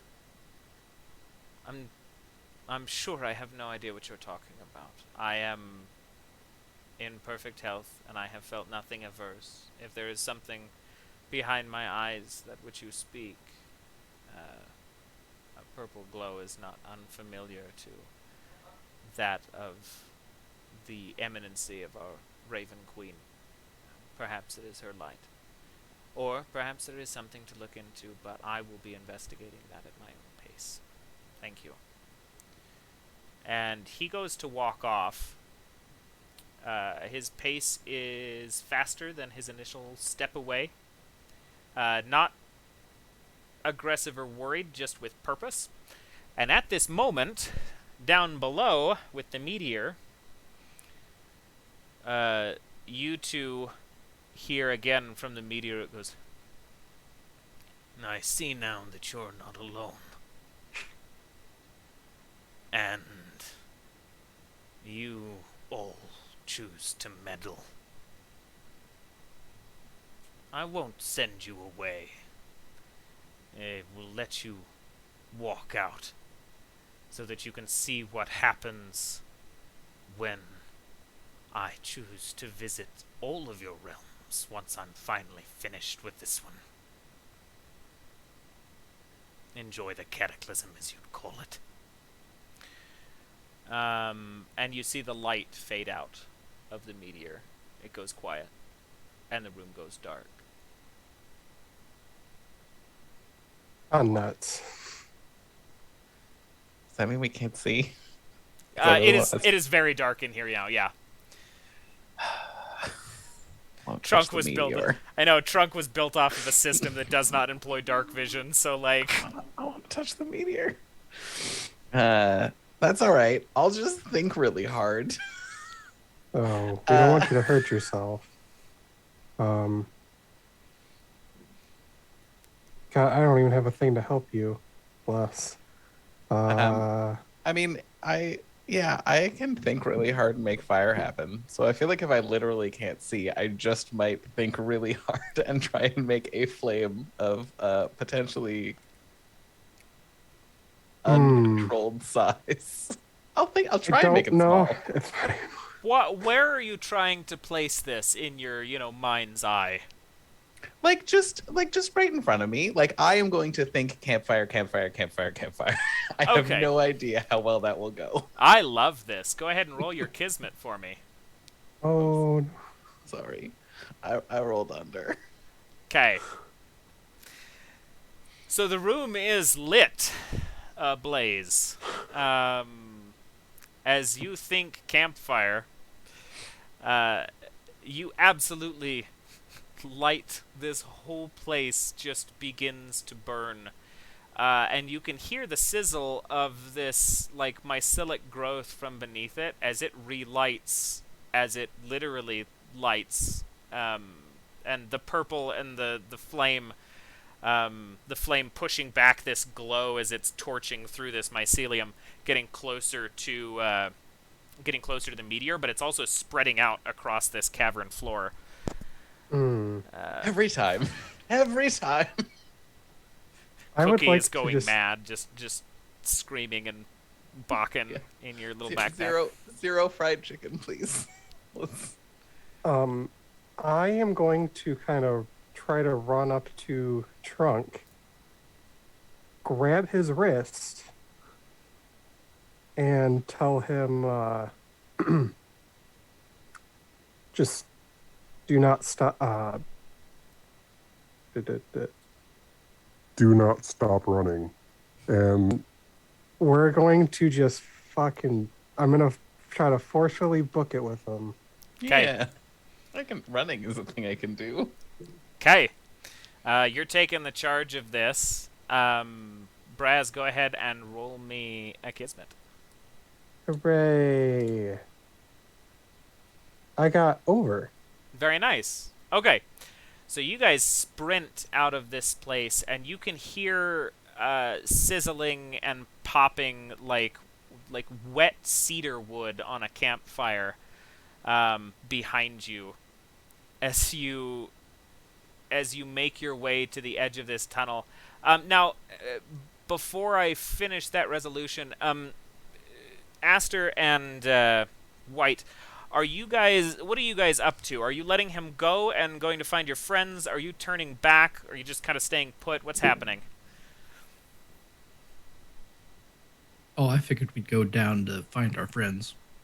Okay. So, timing-wise then, you guys climb down and can see just a little bit of light. Red light this time. Red and orange flicker from way down the way. As it then illuminates, as it gets brighter, illuminates the silhouette of Braz and Trunk just at full tilt, heading out that tunnel towards you as the flames are licking through this space and moving at least a ways down the tunnel before it finally kind of runs out of detritus and fuel. Well, I thought he had a bee in his bonnet, but here they come with fire hot on their tails. It's about that much conversation before these two are directly in front of you. Ladder directly behind you all. What did the two of you manage to get? They just kept running. I follow. Okay, so you guys are all out of the tunnel. God. Captain White's just real tired of all of this already. You guys get out of the tunnel and are now back on solid ground. The fire really didn't pass. It didn't go all the way to the ladder. You guys are good from like starting a terrible wildfire, but that space is just ablaze right now. What is everybody up to? All right, so first question. What the hell did you do? And I'm gonna look right over to Trunk. Care to explain? I mean, I was just thinking about stuff, and then stuff happened. It was supposed to be a campfire, but it does this sometimes. I don't know. There's. You can mentally bring forth random fire. Yeah, it happens a lot. I'm gonna like sit and like dust myself off and then like hold like brush as this is happening. I'm just gonna sit there brushing Cookie off. Cookie's a little upset too, because if you recall, you were slammed backwards into the wall. Cookie got like smushed between you and the wall, and he's not too pleased. Yeah. That's fair, you know. So, was there anything down there before you set the whole thing on fire? I mean, there's a meteor. Yes. It was a meteorite. Crystals that Gold warned us of, and some fungus-like growth that burned away. Well, is it still There was purple? No, but Trunk touched it. I tried to touch it. I don't think. And we were slammed into the walls, and we spoke with an entity who calls themselves the one that sleeps beyond the stars, something akin to that. Apparently beings. wants to assimilate the worlds. Well, that last part is a bit concerning. All of them. Well, So this is just the first stop, like Gold said. It offered a deal for us to leave, and it would leave our homes alone. Clearly, that deal was rejected. well, one can't make a deal like that anyway. It misunderstood that I stopped a cataclysm from another god before. It seemed displeased at my stand against it. Yeah, they're usually like that. Have you Maybe had they just this found themselves to situation be- before? Oh yeah. It's just a Tuesday. So casual, yeah. I mean, it's just a god. It's Every whatever. season. Every season. Although in my case, it's mostly a parasite pretending to be a god and convincing themselves they actually are when they're not. Although they have threatened to destroy Earth several times. Haven't succeeded yet, so I think we're doing pretty good. As this conversation descends into casuality, at least to some degree, you can hear the sound of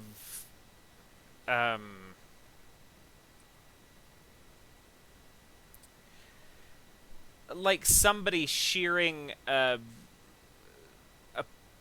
boulder in half. I think that, like, I can't better describe it. Like, it sounds like stone splitting, a large piece of stone splitting across its axis, and the sound hits you with enough force that you can actually feel the earth shake just faintly beneath you as this sound carries out, and then it's gone.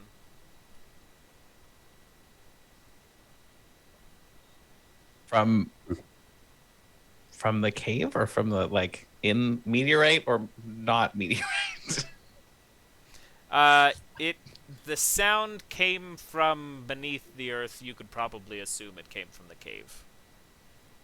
Playing Trunk long enough, and also Max becomes dumb. But Oh yeah. So you guys went down there, right? You got to talk to the Archbishop's brother? He seemed odd. Oh, he's possessed. Possessed. isn't Yeah, that? you know. Wait, what? If it offered a deal to us, it more than likely offered a deal to him.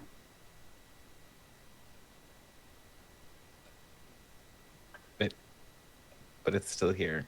So That shaking may be a sign that it is starting and we need to go back. Well, I reckon if that was a meteorite that broke in half, then the only lead we have is the individual with the purple eyes heading back to town. And if our goal is to get rid of all the glowy purple, I suppose that'd be the next place to look. This is at enough of a distance to the town itself that if you look back behind you, this individual has just reached the edge of town. He is still able to be pointed out specifically. So, you have not lost him yet. One long claw points toward town. We probably ought to get going, though. hey, mister!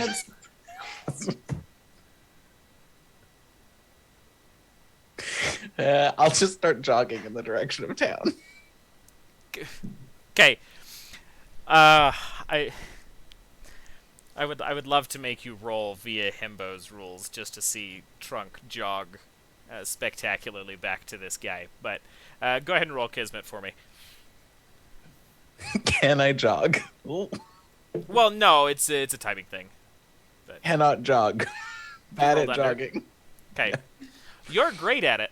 The trouble is that you get within about 30 feet of this guy, and you can book it. You got some legs on you. And you get within about 30 feet of this guy, who just starts to round the area towards this tree and kind of make a little bit of a U-turn to go up the steps to the church. And before you can make any kind of conversation or notation towards this individual, you watch him look back from under the hood that he'd kind of thrown up from his shepherd's clothing. You watch him look back, and where he used to be, you can see just an amalgamate mass of black maggots, almost just ungodly amounts of inchworms holding their shape into this humanoid form. And as it sees you approaching, you watch the whole form fall apart, and these worms, just the thousands and thousands of them that were holding the form of Isaac, wriggle into the earth, and you are just left with the cloak and his clothing and the shepherd's crook, and that's all that is left of Isaac right now. Were they glowy purple? You didn't get a good enough look at him to tell.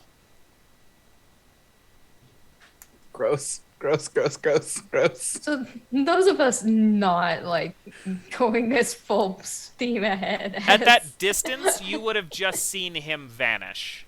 You wouldn't have known what it was necessarily, but you would have seen the figure just kind of and evaporate more or less. Well, that ain't good. And White is also now taking off at a brisk jog back to the town. It is also a lot darker than you recall it being outside. Okay, I have a flashlight. It was already getting towards the lateness of the hours, but sunset hit quick here. You all arrive back to town. Trunk, you would be the first to be able to act because you were here, basically, when it happened. What are you doing? You waiting for your friends? Yeah, I feel like if he turns and there's just a face of maggots and then a pile of maggots, Trunk would be like, nope, nope, nope, nope, nope, nope, nope, nope, nope, nope, and would not have stopped jogging. Flipped a U-turn and went right back to the group. Just right, no, thank you. Okay. Don't want that at all. Sounds good. Not a small amount of need an adult in need of adults. Okay, you three are very quickly intercepted by Trunk. Then, he turned into maggots. It's not my wheelhouse. Did you They're in the earth now. Did you not attempt to squash them? They're in the earth. Why did you not burn them when you had the opportunity if you I can mean, summon fire? I momentarily thought about it, but it didn't go very well last time. It could have went over in any way and it would have been They were gone assistive. very fast. And I didn't want to, like, explode the town. Or the church. There's still people there, right? Well, I suppose that adjusts our mission to maggot finding. Were they I guess glowing that's where- purple? I guess that's where we gotta take ourselves a look around and see what's next on the list, because our lead, well, looks like our lead's best used for fish bait at the moment, if we can even find him. What of his brother? I mean, that's an ominous phrase to use. But was that going is Go a good meet place his to brother. So Okay. Valid conversation. So heading to the church then. I suppose the church would be the place to go next. Okay. You head to the church, give it a knock. The door swings open. They are not latched. And the room itself is open, well kept, and probably the only portion of this town that is regularly maintained and waxed and cleaned. It is very much a place of respect and upheld like that regardless of the age and decrepitness of everything else.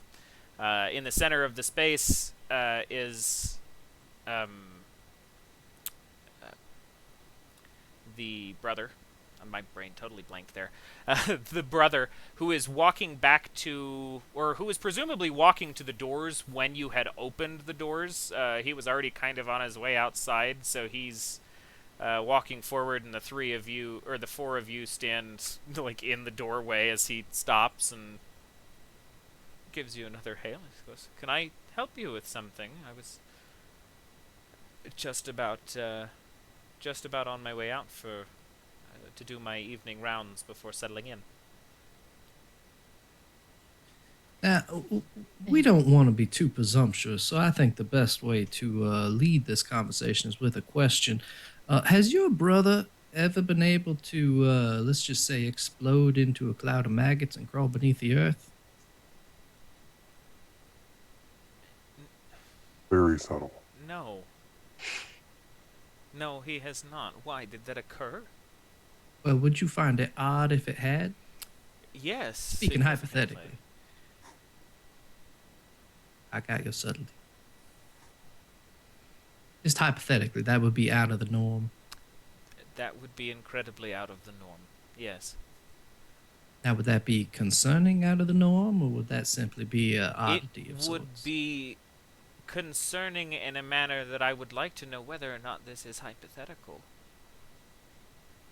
You are speaking of my brother. yeah.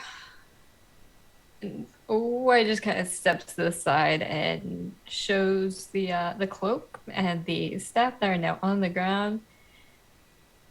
Is there like a leftover maggot? Like they all just They're all disappeared gone. instantly? They move You like should a have school of smashed one. fish. So Not so fast. I think You can't just casually smash a part of a man's brother. that You actually you can, and it's quite easy. Pile of man's brother is a phrase.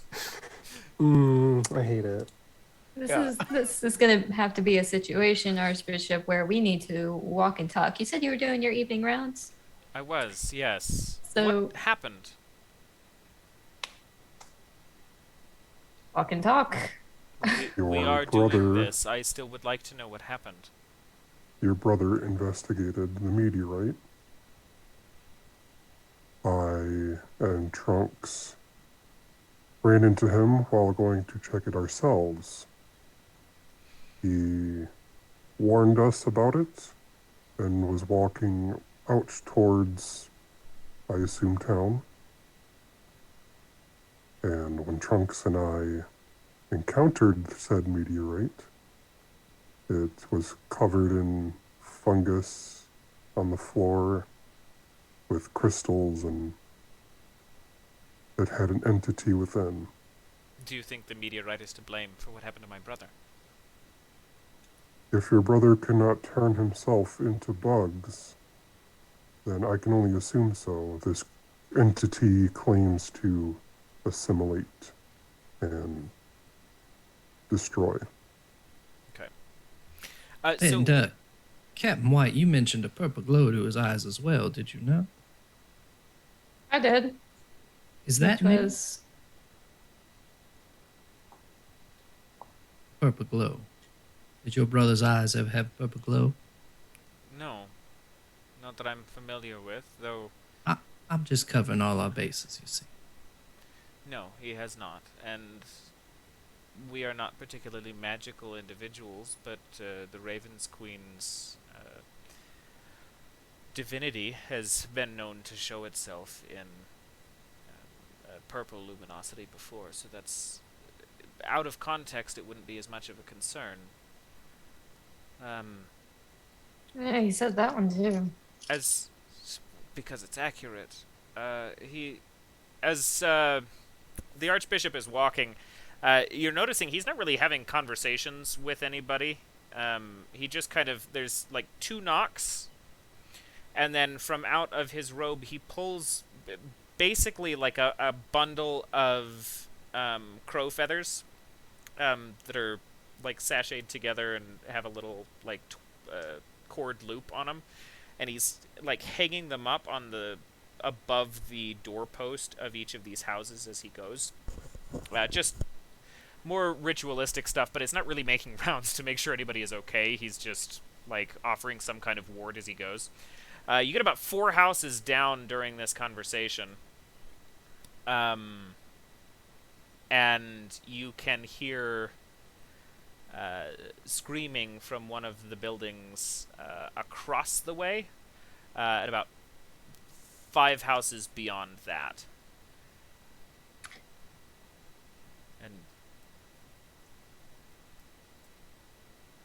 And would Yeah, I regret plead this. presumptuous into saying that this also is not normal?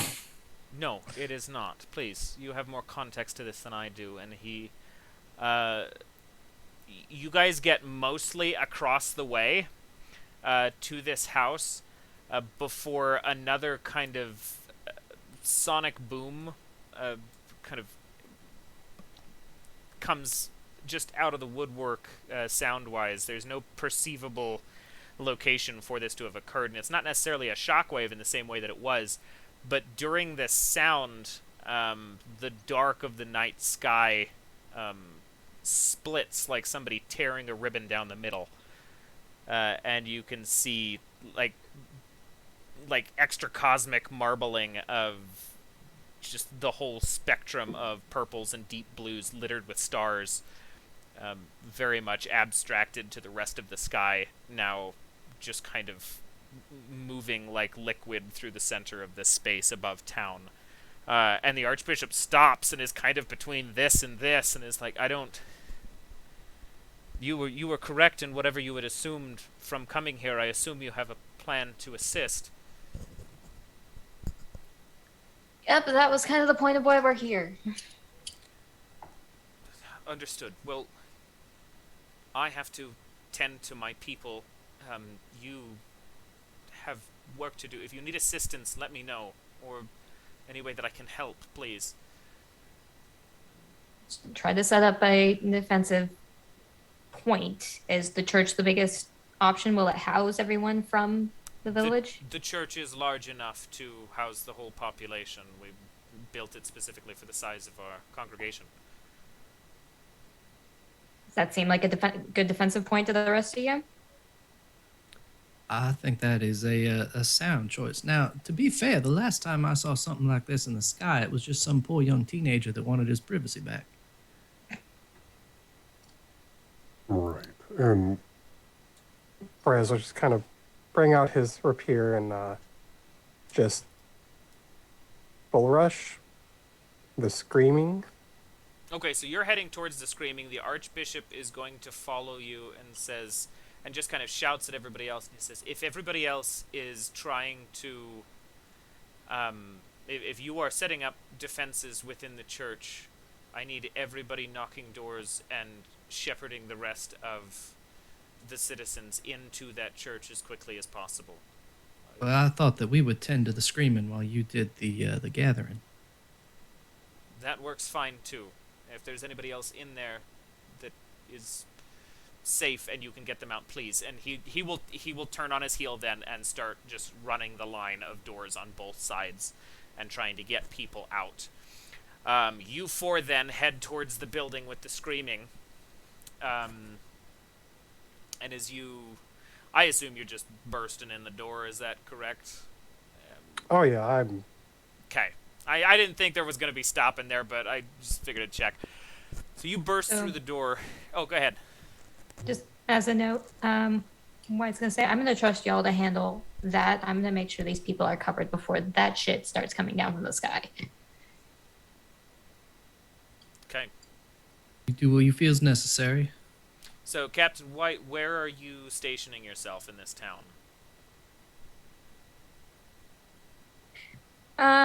White's probably going to start moving along with the Archbishop, at least initially, as he starts going up and down the rows of houses. And then kind of like from the middle point where there's a decent visual of the area. The stand where the tree is. Yeah. Okay. Sounds good. So the three of you then burst into the room. There are two people here. It is one of the smaller homes. I know a woman is screaming and kind of inconsolable in both panic and concern as she's in the corner of the room. And on the bed, where it looks like he was kind of recklessly laid, is either someone of deep relationship to her, clearly. Alive and goes from just at the tail end of writhing in pain to like losing consciousness and is barely functional. You can see the breathing from his chest. You know he's still alive, but what you are looking at is from the center of his rib cage, like rapid crystalline growth that has like burst forth from the front of his chest to such a degree that like you can see the edges of his ribs almost like scraping against this crystal as it's moved past it, forming this cluster that is just kind of locking him into his place as it kind of quietly pulses very, very faintly. I assume it pulses a purple. That is correct.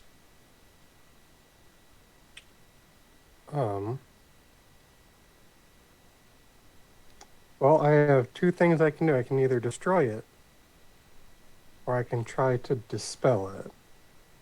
Well, I don't know. Give me just a moment. Let me see if I can, let's say, remove him from the situation. And Mr. Aster is going to tap his cane twice on the floor and attempt to teleport the person away from the crystal. Interesting. Okay. Go ahead and roll me Kismet. I rolled under by a lot. Just under for what matters here, though. Okay.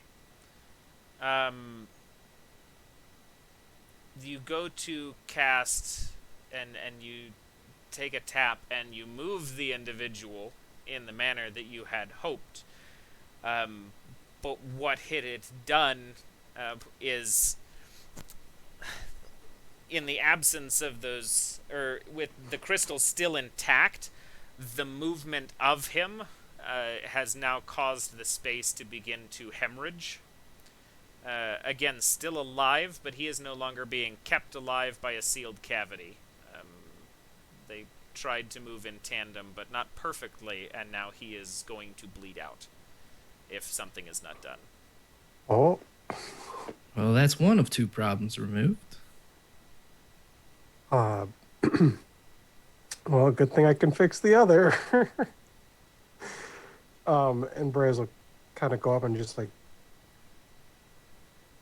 press his clawed hand onto the wound. He does have the ability to heal. Okay. Um, Give me a Kismet.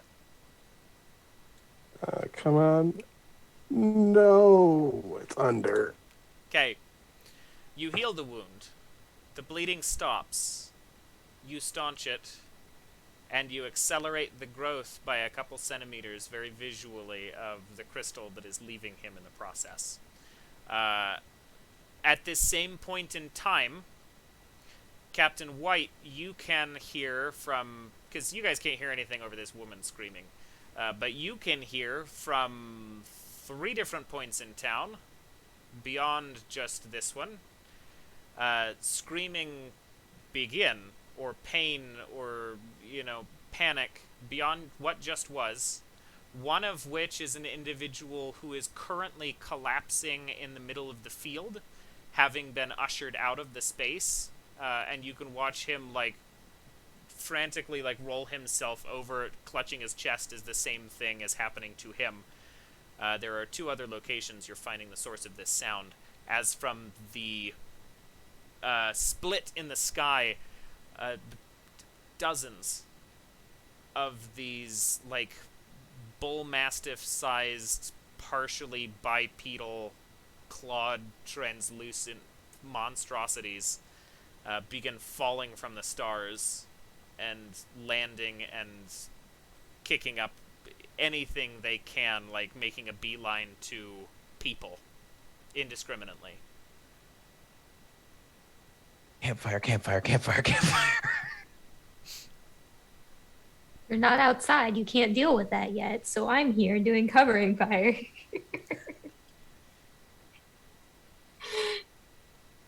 And being faced with the realization that since I crit on that last roll... Oh, no. You can hope for another one. Let's... Oh, what the fuck? Did you... So I did. Actually, Nice. I'm not kidding. Okay, no, that's fine. So... Okay, so it's an equal and a crit. What do you want to do with that one, bud? That's perfectly fine. I'm going to leave you at that 20. At this point, because you can't... I'm not going to make you keep rolling till failure, because inevitably one of those will. I will not impose rerolls on a double crit. But this is something that you are trained for. You are very familiar with combat scenarios in, scale like this, and out comes that rifle, and you are picking things off from the best vantage point you can, and with enough proficiency that, at least for the time, you are very confident in the fact that none of these creatures are getting to any of the villagers. You always tend to catch them right before they seem to make purchase, even if one is currently lunging. The quintessential action shot to the head as it goes skidding across the ground right before it can, sink its claws into something. So the defense is going well. What is it? I imagine Oh yeah, that go ahead. now that the sound of gunfire is going off, that might be an indicator to those inside. Yes. Even if they didn't hear the screaming, You but would be hearing that. That's distinctly different. What's a gun? It's fine. It's fine. I'm in a new world. I'm sure it's happened. Yeah, I feel like for sure if there's the sound of full chaos, then at the very least I'm gonna run outside and see what's happening. Okay.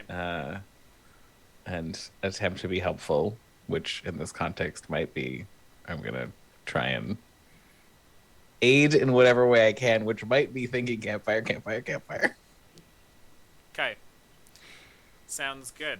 Make me a plan for what exactly you're doing, or what you're thinking you want to help with, in a touch more detail for me, while I make sure I figure out what these guys are doing. Aster and Braz, what are you guys up to? So just to clarify, the guy with the chest wound is sealing up. He's not bleeding Crystal. to death anymore. Okay. the crystal is no longer coming out of his chest, but is still like sitting on the bed or something. No, the crystal is still coming out of his chest. The thing is basically you had jostled it without fully removing it, and it Okay. caused him to hemorrhage, and then Braz healed it, which caused it to grow enough to reseal it into the wound, and now he's not bleeding, but you have the same problem. Well, sometimes it takes a less delicate touch, I guess. Mr.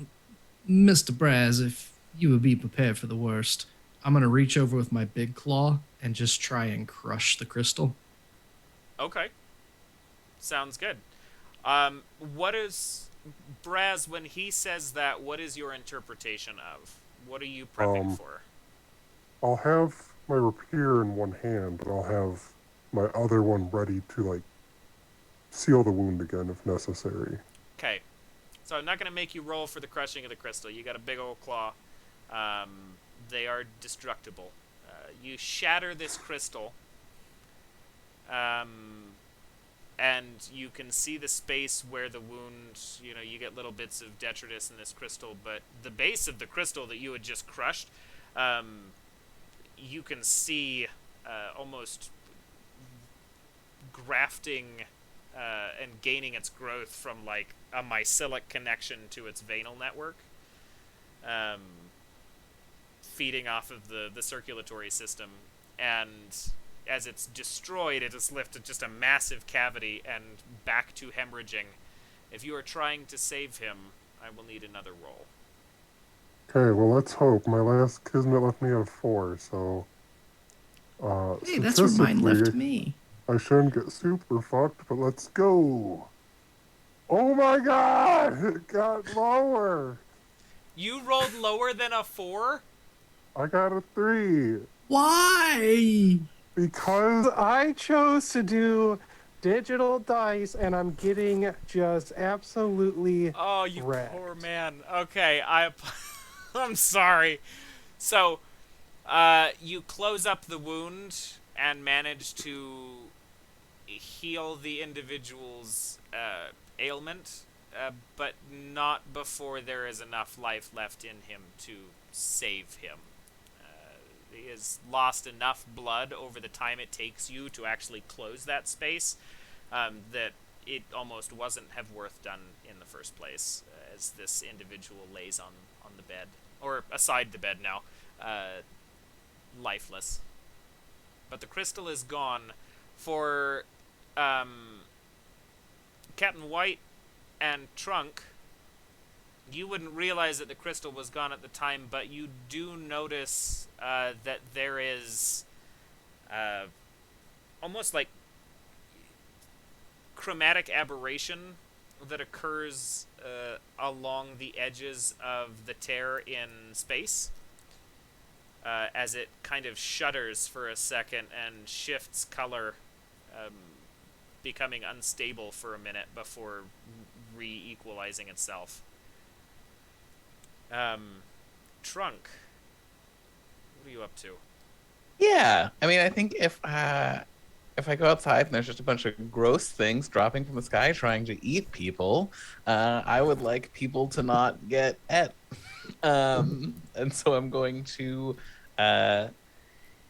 in as much as I can actually control it, attempt to like assist with picking them off while trying to think about flames. If this goes Okay. horribly wrong, I will pick a different tactic in the future. But Okay, so you're just trying to isolate, just like spontaneously combust these things, basically. Okay. Oh, interesting. Equal to. Equal to. Okay. So, that one is magic. Where is it? Where is my magic? There we go. Equal to.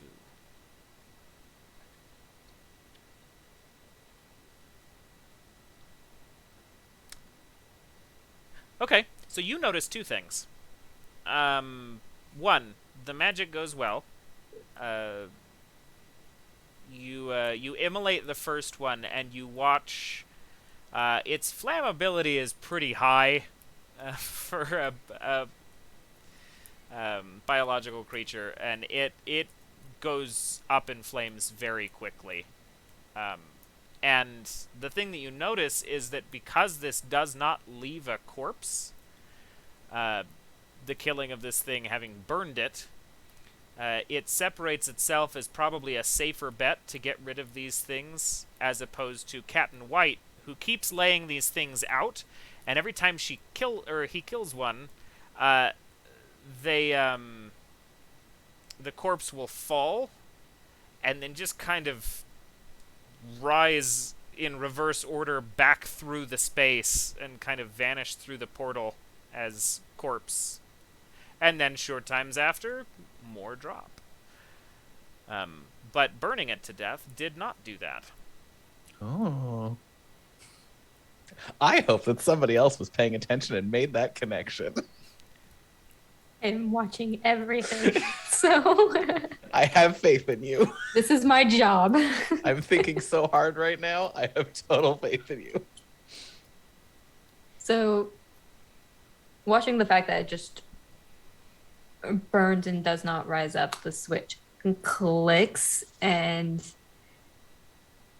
he says, "Hey, Trunk, do you think you could do that on a much bigger scale up there as these things are coming down?"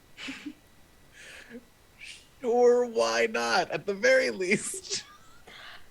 Try not to drop fire on us, please. Mm-hmm. I'm sure this will go exactly as planned. Okay, just ceiling of fire. Yeah. Wall of fire, ceiling of fire, you know? I love the siren in the background. Whoever's that was. Yep, Just- it's a dramatic moment out here in Nova Scotia. Yeah, I mean, I will think ceiling of fire real hard. Okay, that'll be good. What could Ceiling of possibly fire go isn't wrong? specific or anything. No, ceiling of fire. It's fine.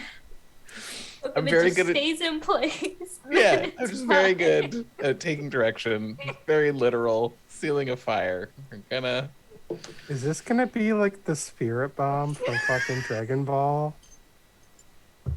So I didn't roll a 1, but I did roll very far under. Okay. So, Ceiling of fire. Ceiling of Fire it is. You create basically a planar cut through the sky that is totally horizontal to this whole town, and you have just immolated the two tallest things in the town, which are the tree in the middle of town and the Church. roof of the church. Great. Good. Uh, Did I at least catch like a couple dropping monsters? Yes, yeah, I would Great. say a couple of them still had to fall through that space, and you two rush out of the building, seeing this, as Captain White is just shooting the hell up out of things. The bishop has now just gotten most of the town. There are some stragglers who are still moving, but most of the town into the church, as all of a sudden this horizontal just wave of flame just carpet bombs the midair, and ignites the tree and the church. Now here I was thinking it was only our plan that was going poorly. Oh, so good. I'm so pleased. Going great. I'm less Now concerned what- about the tree. We need to put the fire out on the church. We need to stop the crystals. As far as that's going, there's one over there on the field, and I heard two more people cry out. And he would indicate where he heard those Okay. screams come out.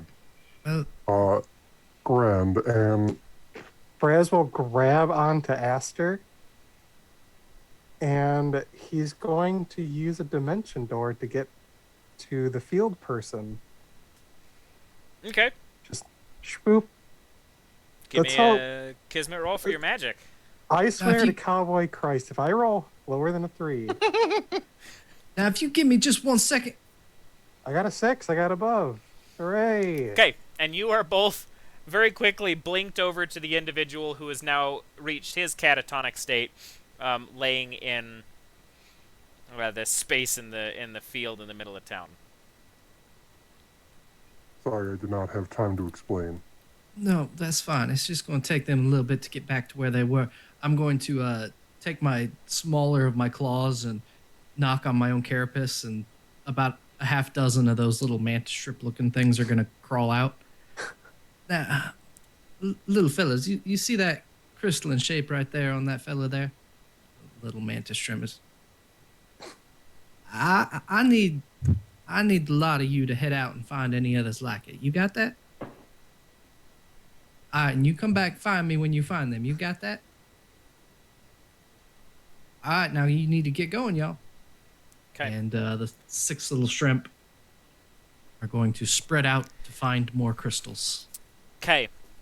Sounds good. So they're not. I just dropped a piece of cotton candy, and that feels like a terrible thing to lose on the floor. So these 6 mantis shrimp, they are not looking for to fix this. They're just trying to locate. Is that correct? Oh, they can't fix nothing. They're real little. Okay, got it. Yep. Okay, so they skitter off in the directions that they are. Mantis shrimp are luckily very fast. And Captain White, what are you up to?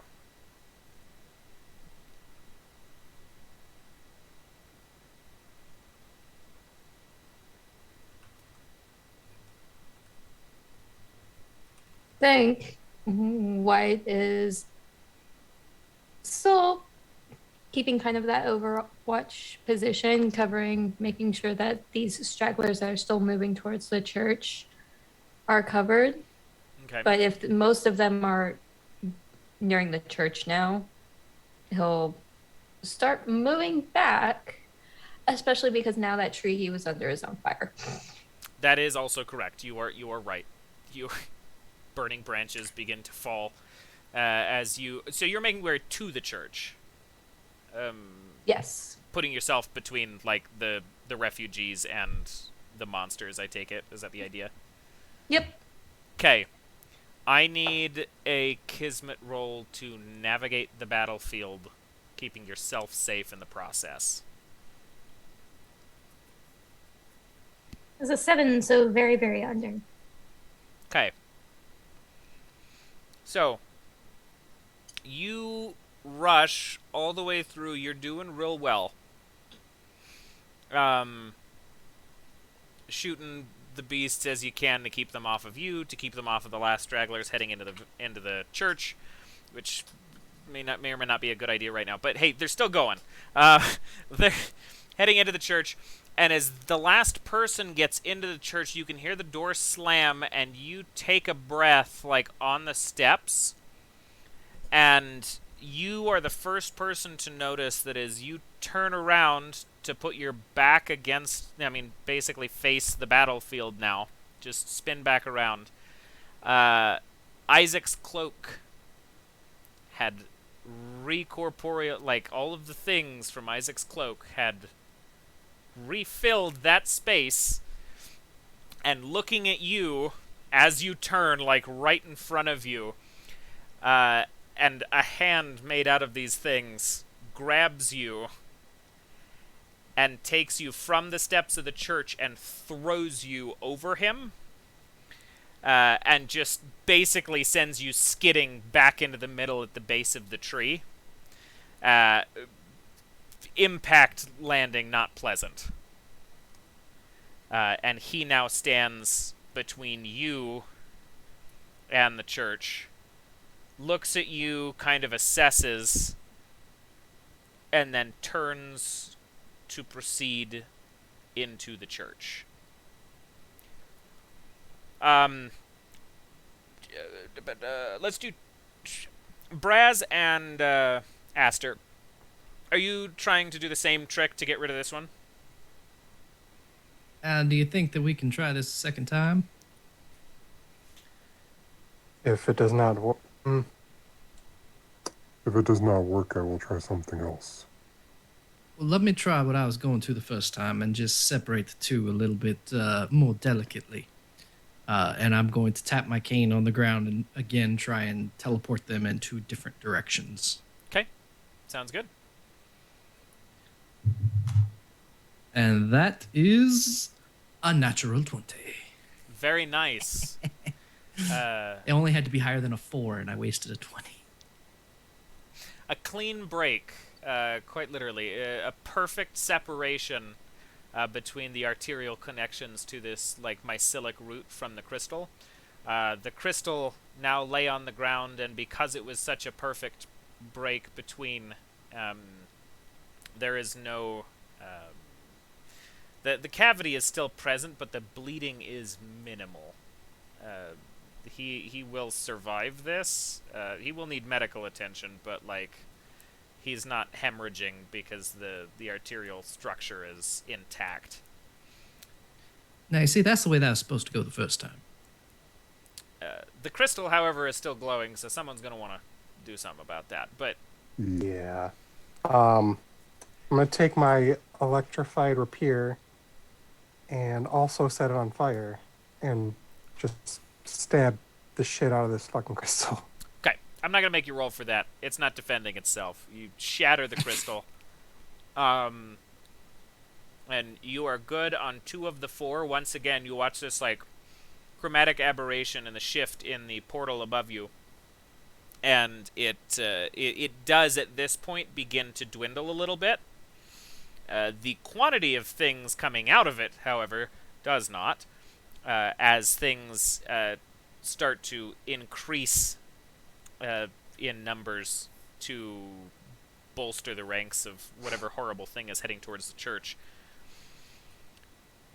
Trunk. Well, seems like we're making progress. Did I see what happened to the captain? Yes, you probably would have been the second person to notice, and you probably wouldn't have noticed until he got flung. But yes, you are aware of the situation now.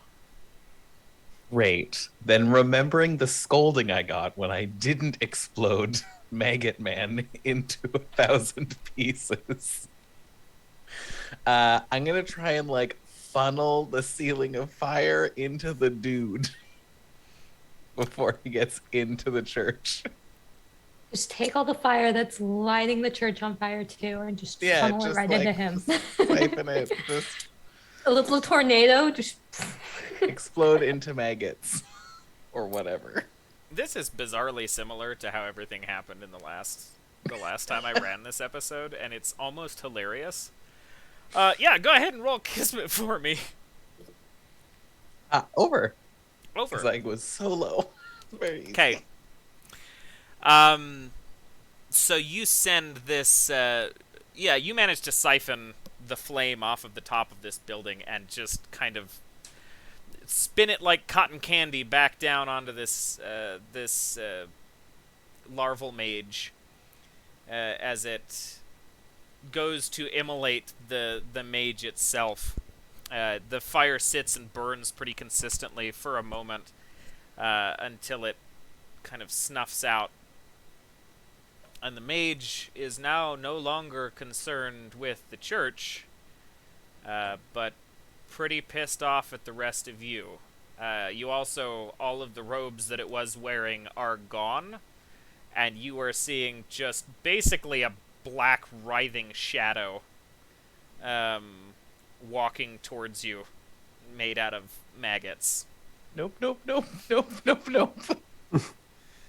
not like. They're a little drier than they were. Steam is coming off of it, but it's still alive. Dislike.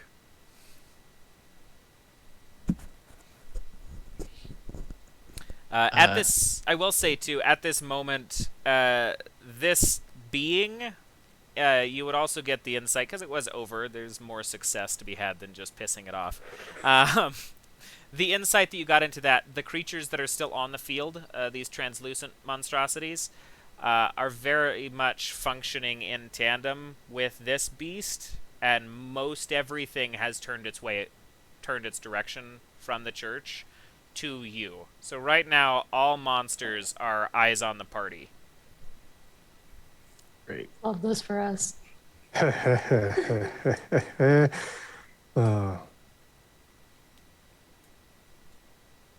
We haven't this brings me seen back. any other. Oh, you guys have one more crystal to deal with. Is the captain getting up? Are you getting Two up? You more. got thrown into the wall, right?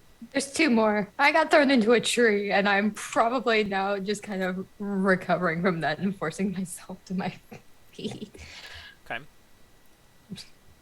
Are you doing anything specific? All right, Oh, go that ahead. fucking hurt.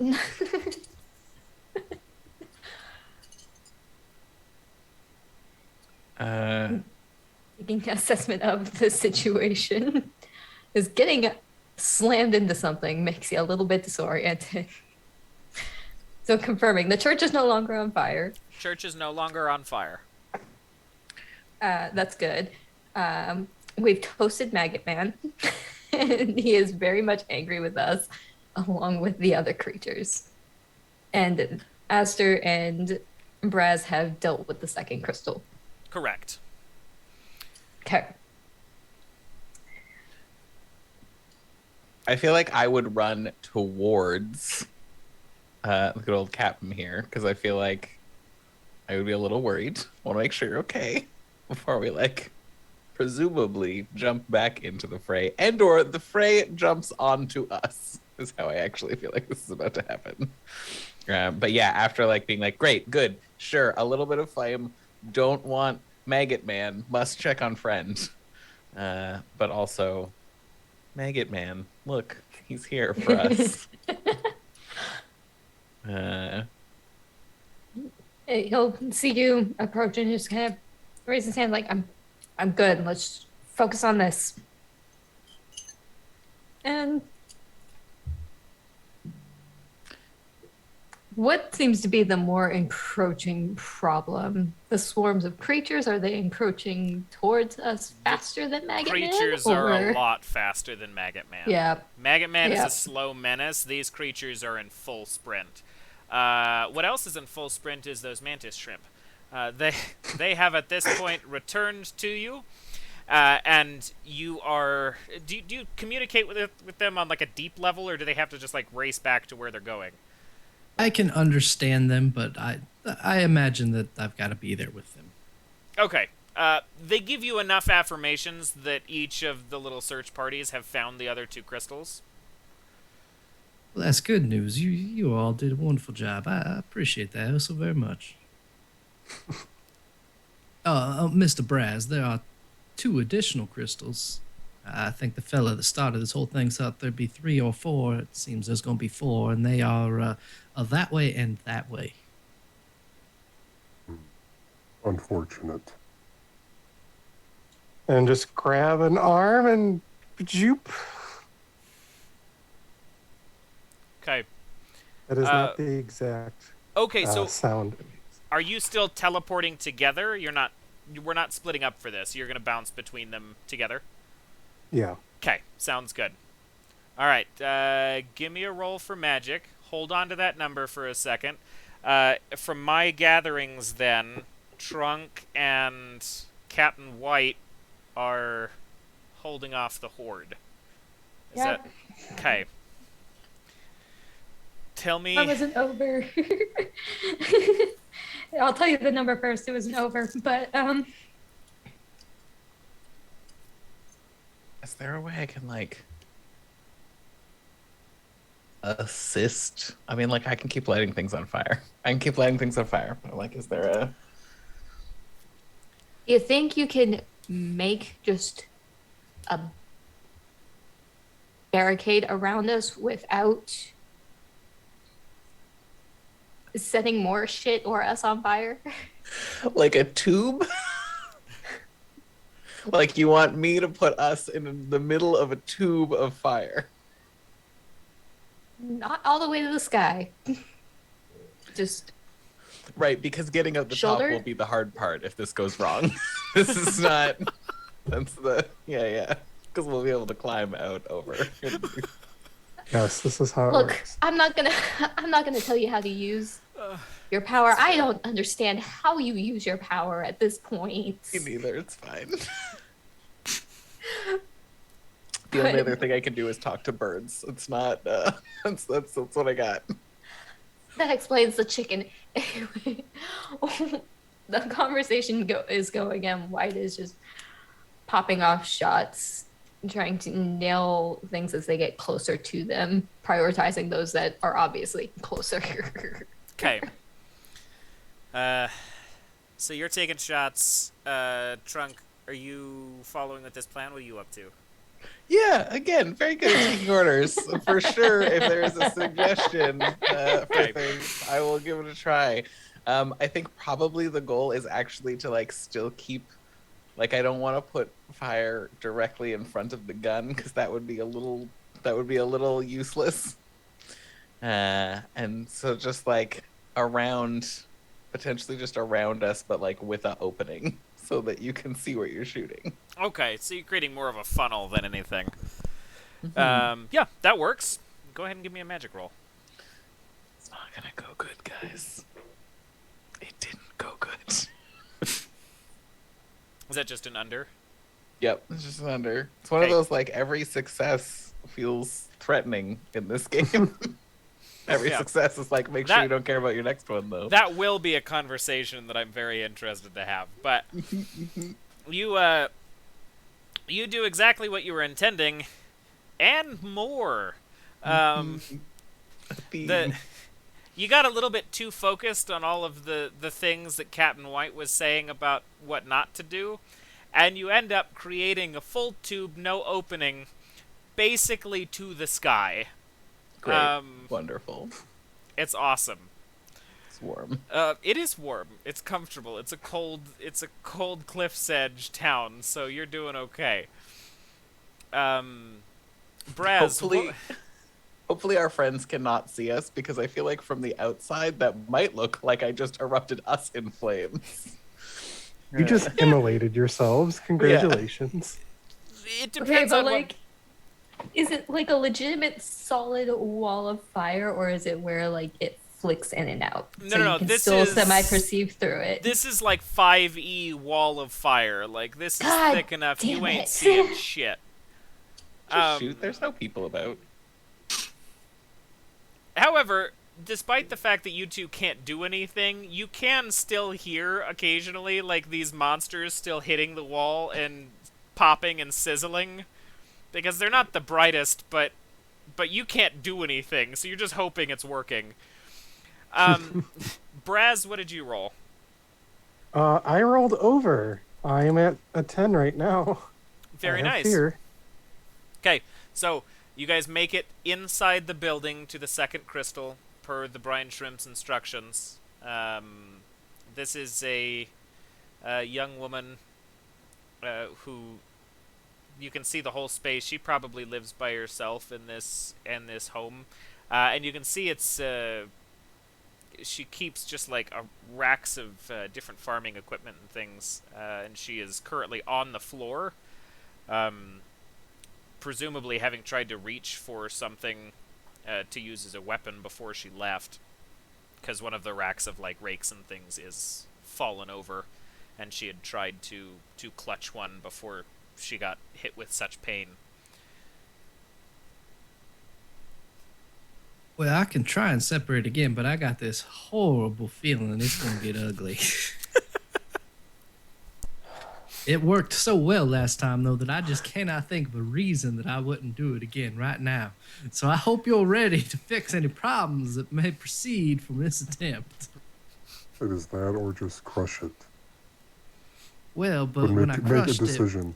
When I crushed it, they died, and when I teleported, it did not. So we're going to see what happens, and I'm going to tap my cane and roll under. Shocker. Okay.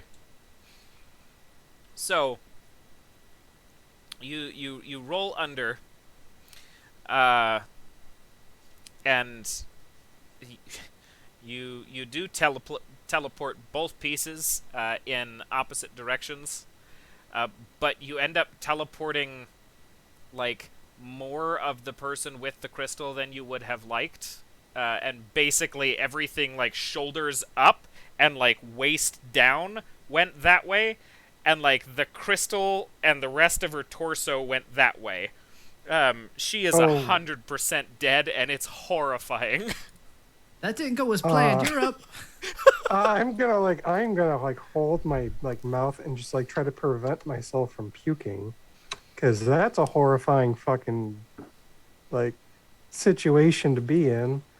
And I'm just gonna kind of look at Aster, just angry and confused, because the last time you just kind of moved everything, and then the second time you were good about it, and now this time this was a complete disaster.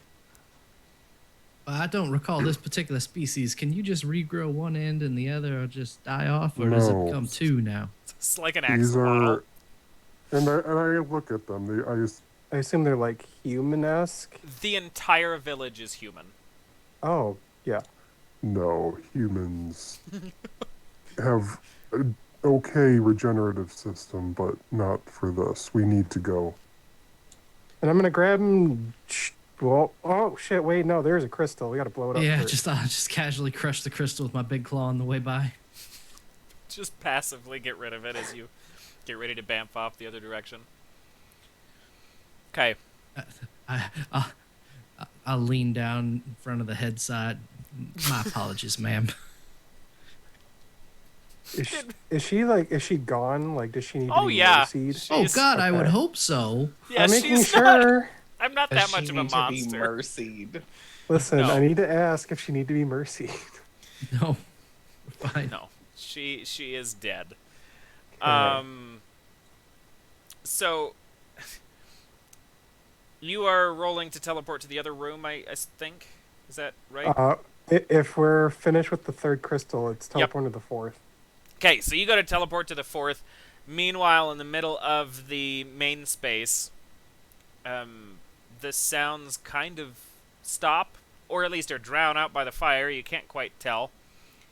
And you see in an arc above you, or arc up over the cone, like somebody is playing lawn darts with magic, a little bead, just the tiniest shimmer of white, wreathed in a horrible black mist, as it just gets lobbed over and is about to impact dead center to the two of you.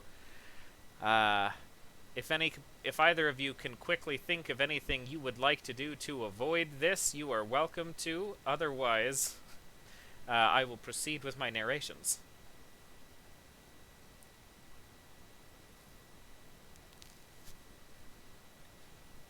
The automatic instinct is to fucking tuck and roll, but there is a wall of fire. What if I just closed the top of it?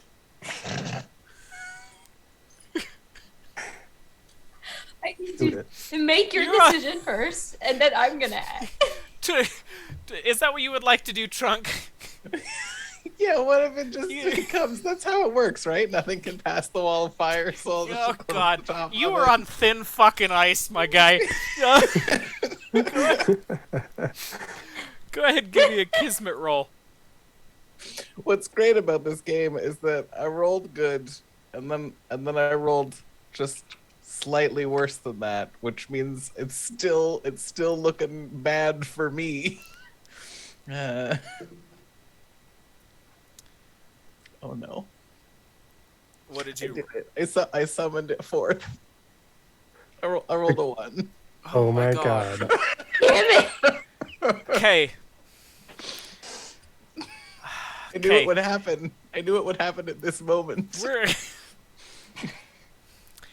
You bring about dire consequences. The magic realm punishes you for your reckless actions. People I mean, might that's get fair. hurt. That's That's fair. how it reads in the book. So you go to close this up, and you cap it off just as this little thing falls in. The other problem is the bottom of the ground is also burning too. You capped it at both ends. And the bottom of your pants and your fur is starting to ignite as this thing impacts in between you.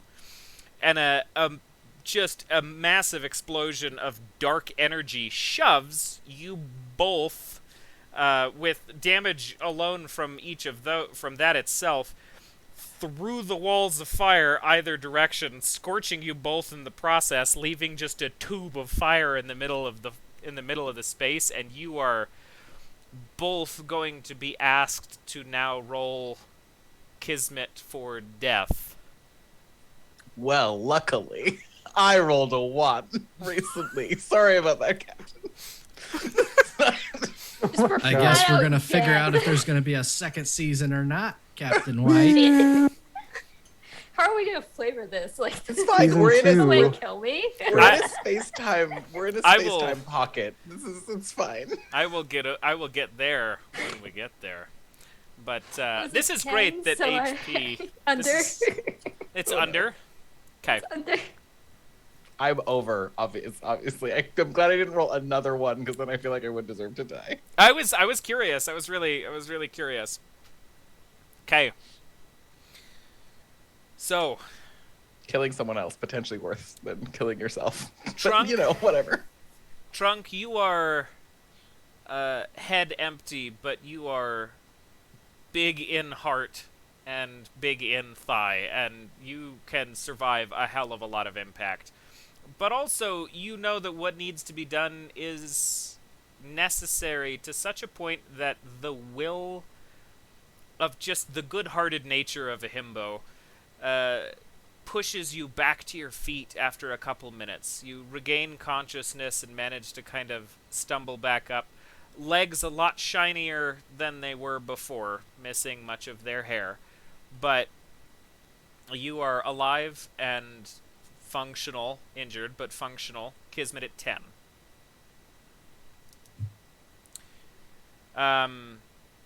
Captain, what did you roll? Under. A 10 Okay. specifically. Okay. Your Kismet will return to you at 15. But you see, as you are visited by the visual of death that you probably would have been familiar with, is what people proclaim it to on Earth.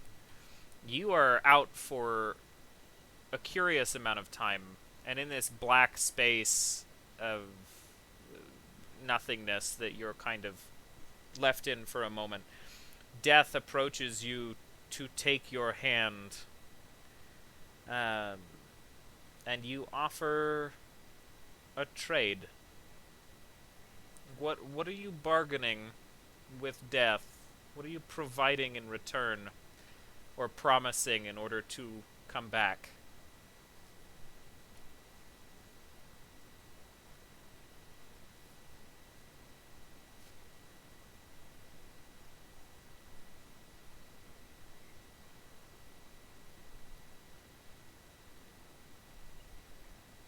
So this would be my visage of death, right? So they would.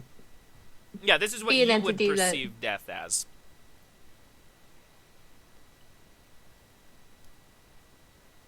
So it would likely be an entity that actually does value life itself, correct? And even though they reign over death, they don't necessarily want people to die.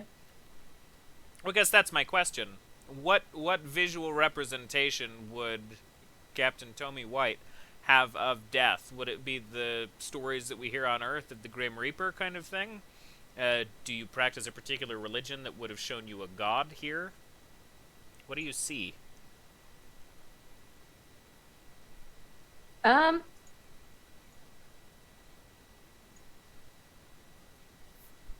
don't think White would be much of a religious believer.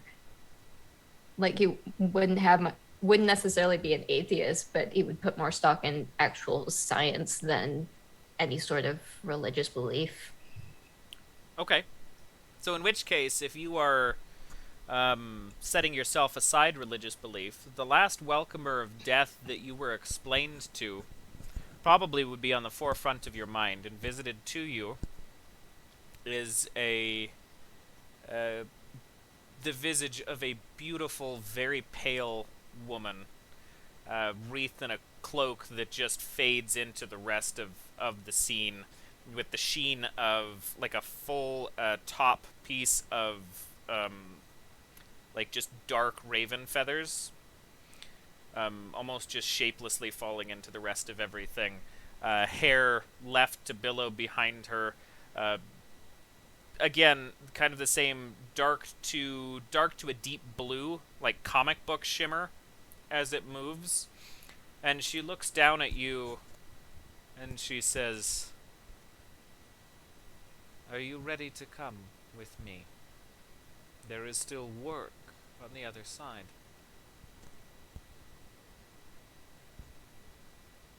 But you are allowed to be tired if you wish, and I will take you to a place to rest.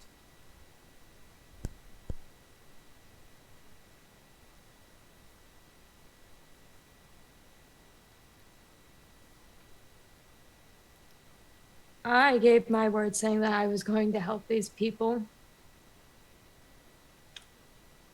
And if they're your worshippers, you would rather see me do it, right?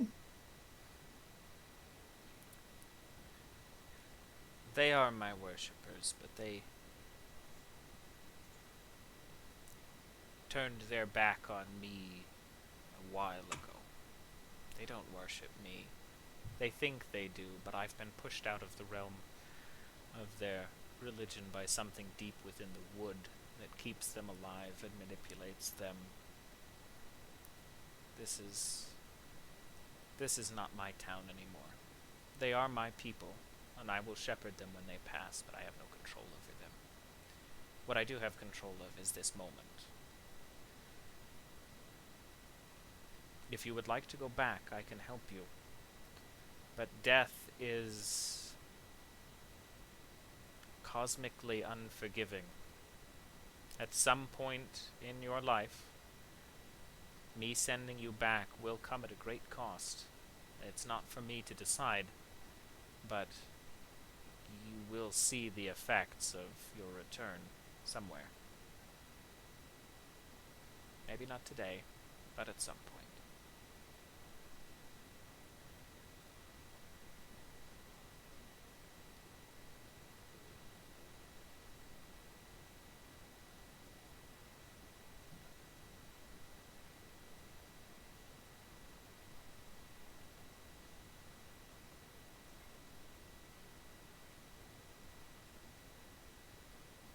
I know death waits for no man. But I'm gonna have to ask to wait. And wait it shall. The toll will be paid as the cosmos deigns it. I am just a messenger. And she reaches out, and you take her hand, and as you stand back up, it is Trunk in front of you, having just recognized your consciousness, or found you flutter to life, not realizing yourself, and had extended a hand to pull you back to your feet. The moments blend into one, and you're not 100% sure if it even happened, but there is an apprehension in the back of your mind of, if it did, what that would eventually cost you. Trunk, because of your loss of consciousness too, that wall of fire, the big tube, is gone. So there's that. Now, Tony, or Braz, and Mr. Aster, you have, from my understanding, made it to the fourth crystal? Yep. Okay. Same plan, different plan? How are we rolling these dice? I feel much better about. I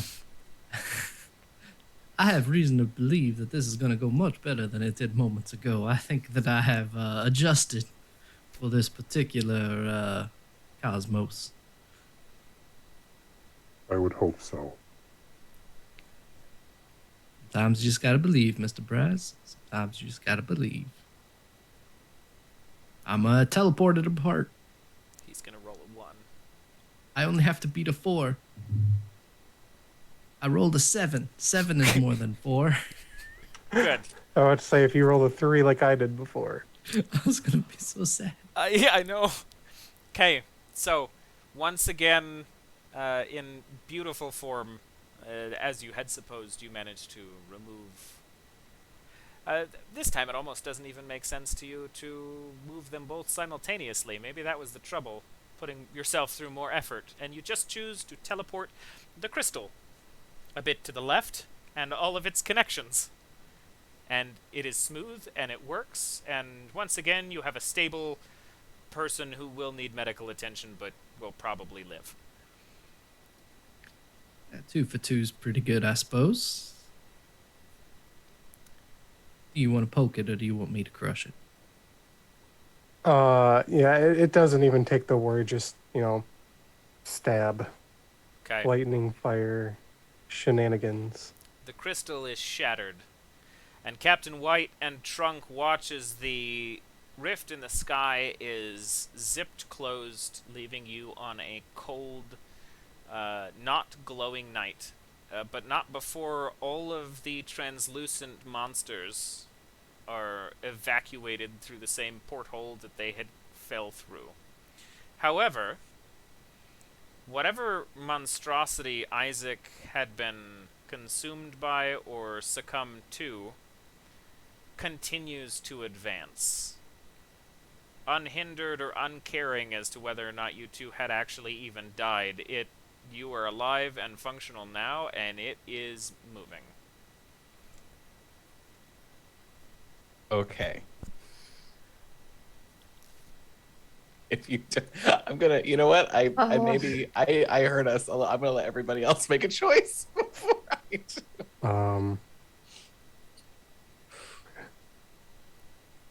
Now, I hope that took care of our problem, Mr. Braz.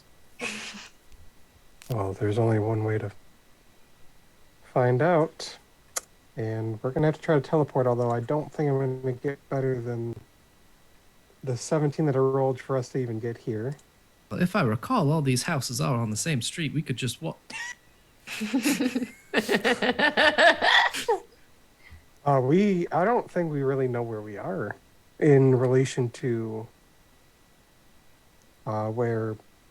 I could ask my little friends who found it and came and told me. No time. What to get? I got under. With no concept of where you are before you cast Dimension Door, you are... It is weird to adjust to this realm, because you are teleported basically at a 45-degree angle up and out. Oh.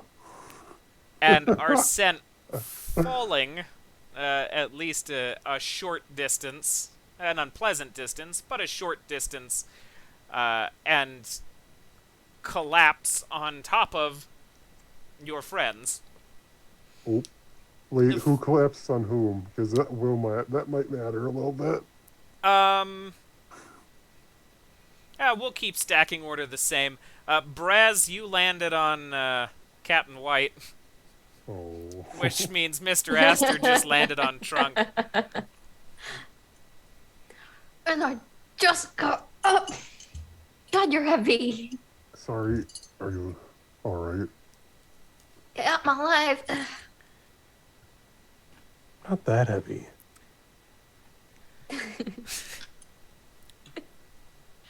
You are a dragonborn. You are significantly larger than I am. Wow. I would Okay. like so we just Profiling, got yes. yeah, we got a big old cheer from Mr. Saito, and I very much appreciate that. Oh, hey, Mr. Saito. Hello. Oh, hey. Oh, wow. Damn. As far as the boon and the healing, we're going to combine that into the same thing because the numbers here are going to be a little bit different. Our health is arbitrary. What is everybody's current Kismet? 8. 7. And 15. Okay. I would like everybody to reduce their Kismet to 6. Okay. Cool. Done. Okay. And then Please, dice gods. What if I eat the guy? He's just Oh, a bunch please of do grubs, not. right? Please don't. He's just a bunch of grubs. full Ew, baby you Yoda, go- just eat him. You don't even want to like squash him earlier. I know, but he has to, like, I'm not gonna light him on fire. I Speaking- think I'm done with lighting things on fire. So you can shoot him a bunch if you wanted. Speaking on behalf of someone that looks like a meal to some other creatures, it makes me a bit uncomfortable that you just offered to eat that individual. I mean, everybody looks like a meal to somebody else. That is true. It's just the circle of life. I'm gonna help up the captain Okay. as a gentleman. I feel like the 7 foot Thank tall you. lobster man would have fallen dramatically into the Minotaur's arms. Yeah. And they were Minotaur's really big enough to, catch that. Sure. Uh, It's a gentle landing. dinner? It's, We'll discuss it later.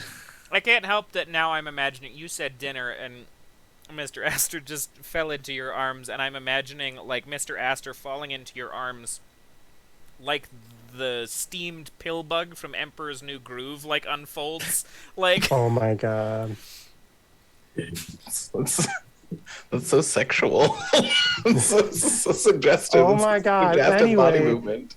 Uh, Did We you bring heard- the hot butter, or do I need to supply my own?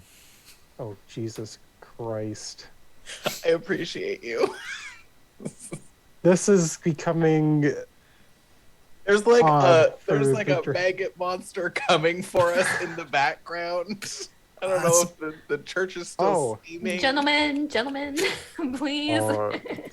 Hold on. And so I'm gonna pull out the biggest gun Braz has in his arsenal. He is going to point his electrified rapier and just chain lightning and hope that he just fucking obliterates the bugs into fucking static nothingness. okay. Give me a kiss. Let's hope with that whole 6.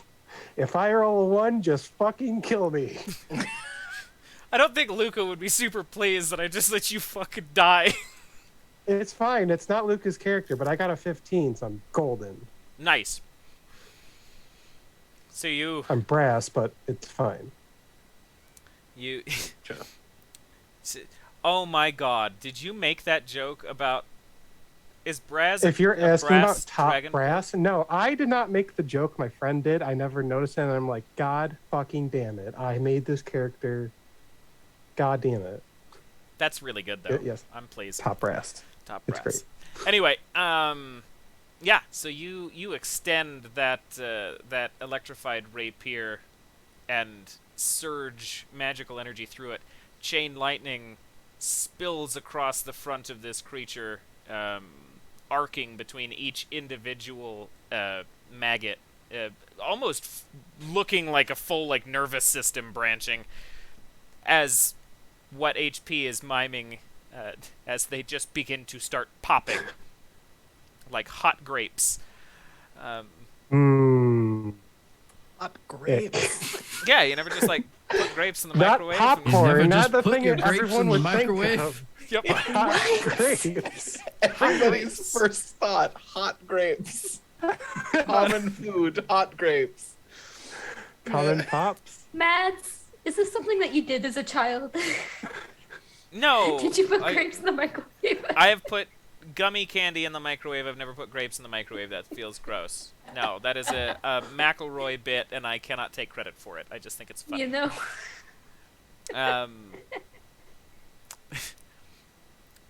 No, god damn you all.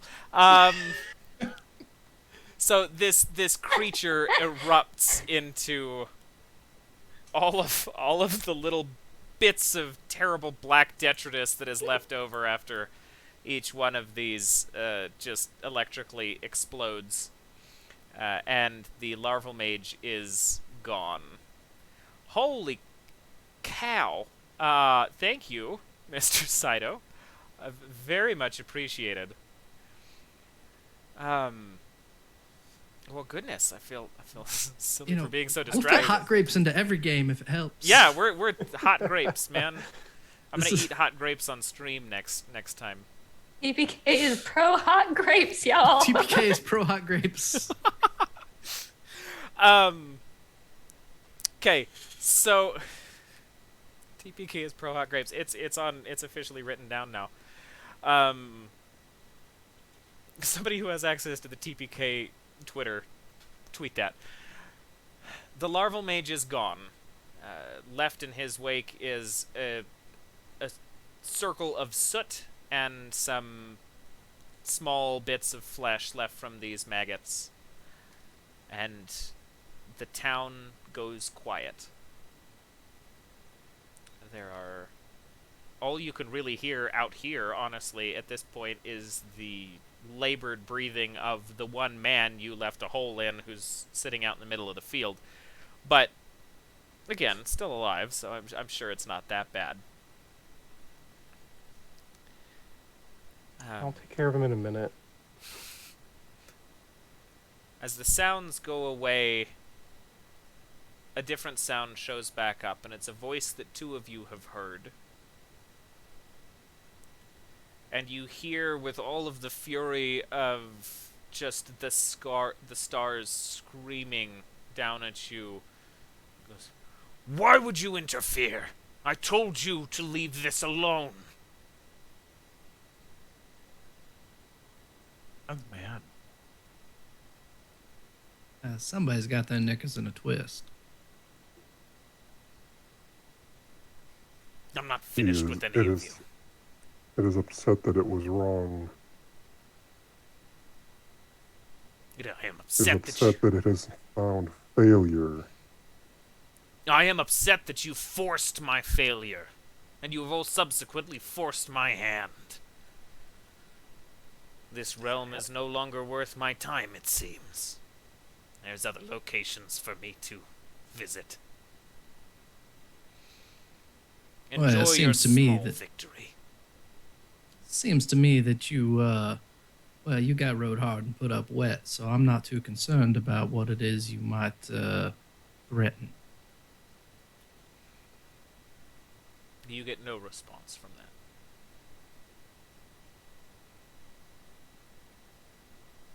Anyone else feel like that was a threat? Oh, I don't have the slightest doubt it was a threat. Empty. Like his worm thing. Now that's a saying that I've never heard before. Don't like it. Empty like his worm thing. I might add that to my Right. repertoire, I Mr. hate it. Brazuldul. Don't repeat my things. They are trademarked and copywritten. If you use it, I will sue the fuck out of you, so do not. You guys are from different realms. You would never be able to tell.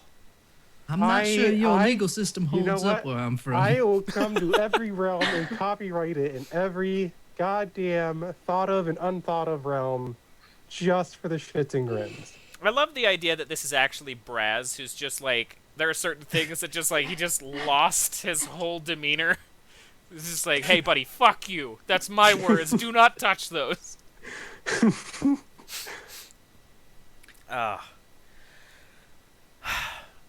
The Who needs morning... worm things. Yeah.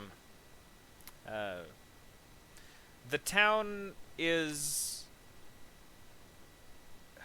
resolved to some form of normalcy.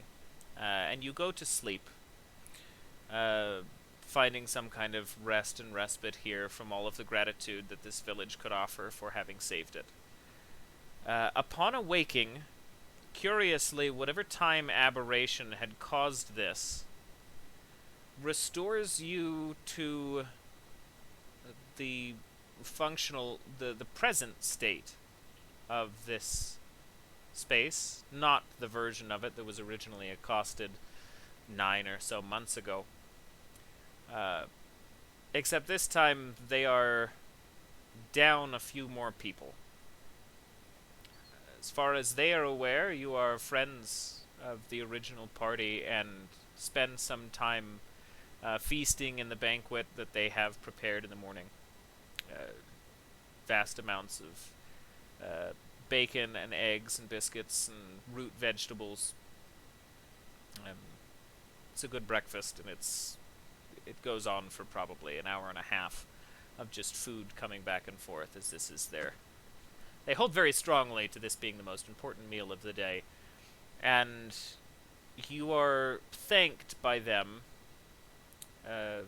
once again for all the work that you had done so many months ago to save everybody you could. You can see there are aged now, as you, or not these people, but you can see there are 3 grave sites within the town that sit on the foot end of this table. They are weathered and older, because at this point, about 9 months has passed. For you, it's only been a few hours. But the Archbishop turns to the 4 of you, kind of reminiscing over the events of everything and how helpful you were to it all, and says, I never did get to appropriately provide thanks at the time because we were in dire straits, but I would like to reward you all if you would be so kind as to meet me in the church when you are finished. And he stands up and he excuses himself from breakfast to head back into the church. And you guys are left to intermingle with folks or have conversations yourselves, or the floor is yours. Are there hot grapes available? There are not. The climate does not accommodate for grapes here. Damn it.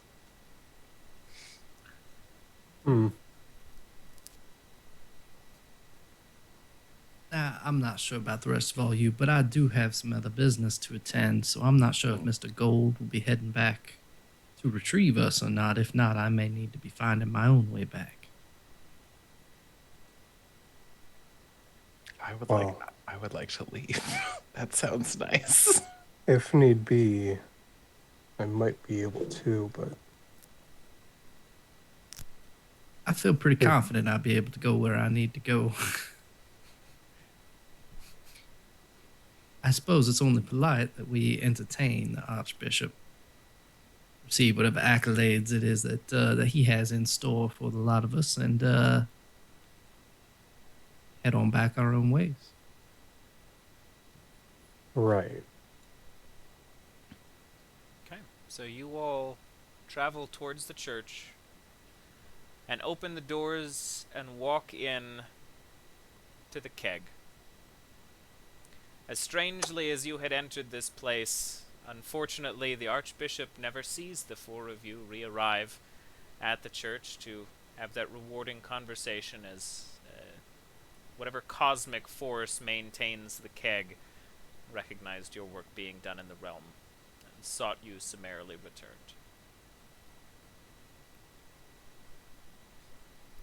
Well, I'd say I was surprised, but, well, I have a way of finding my way back here. This place is strange. We're so rude. We never met him. We weren't exactly. We tried to. I get it. Like but he's just sitting there waiting for us. Do you plan on going back there yourself to go talk to him? Absolutely not. I'm just envisioning him sitting there waiting for us. I will attempt communications at a later point. Okay. And that is where we wrap the actual play of the episode. Thank you all for playing, and thanks everybody for watching. That is quite the system to mess around in, especially in combat. That gets hairy real quick. I don't know what you mean. I need, well, not Trunk This is anymore. the Minotaur You got, without leg hair. Yeah. I need somebody to draw me a safe for work, like booty shorts didn't burn off, but rest of him is clean shaven version of Trunk. I would like somebody to draw me the not safe for work version. That's my Oh my request. god. You can send me both, like, if you've got them, but like I'm only commissioning the first one. You commission the second, and you just have a black bar installed, and then you have both. Fair enough. So what did everybody feel like? How's Kismet function? What are we liking? What are we thinking? Not liking? Like, let me know. It's good. Yeah, I dig it. It's so threatening. It's so threatening and ominous. It's so ominous, and I was not anticipating it. Like, I think my biggest thought that I came out of this was, my brain goes, in the D&D campaign that this was played, by the end of it, most of the party was almost dead. Everything was in dire straits, and this all went on for a while, and, like, it was a rough situation. Like, very, very difficult. One of the combats that I'm most proud of for just being balanced right to the, like, razor's edge. This was weird because despite the fact, and I'm sure there's conversation to be had about this, like, does system matter? Because we still ended up in some weird fucking spots as far as just, like, incredible amounts of danger. But not from me, but from the fact that Kismet is so threatening, and I was anticipating going into this and it being really goofy because of the kind of system that it is, and the way that it flip-flops. But no, it just makes things, Scary? malicious, yeah. Well, it made it really funny because It made it fun. you roll really well, so to speak, because, you know, D&D Monkey Brains sees a 17 and goes, yes, that's really good. But Kismet Brain goes, 17? I only had a 4. I wasted so many numbers, and now I'm going to fail next time.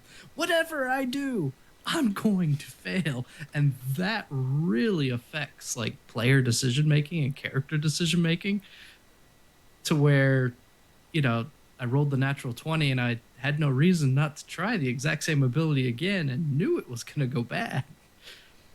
So it's threatening in a different way. It's not, I don't know.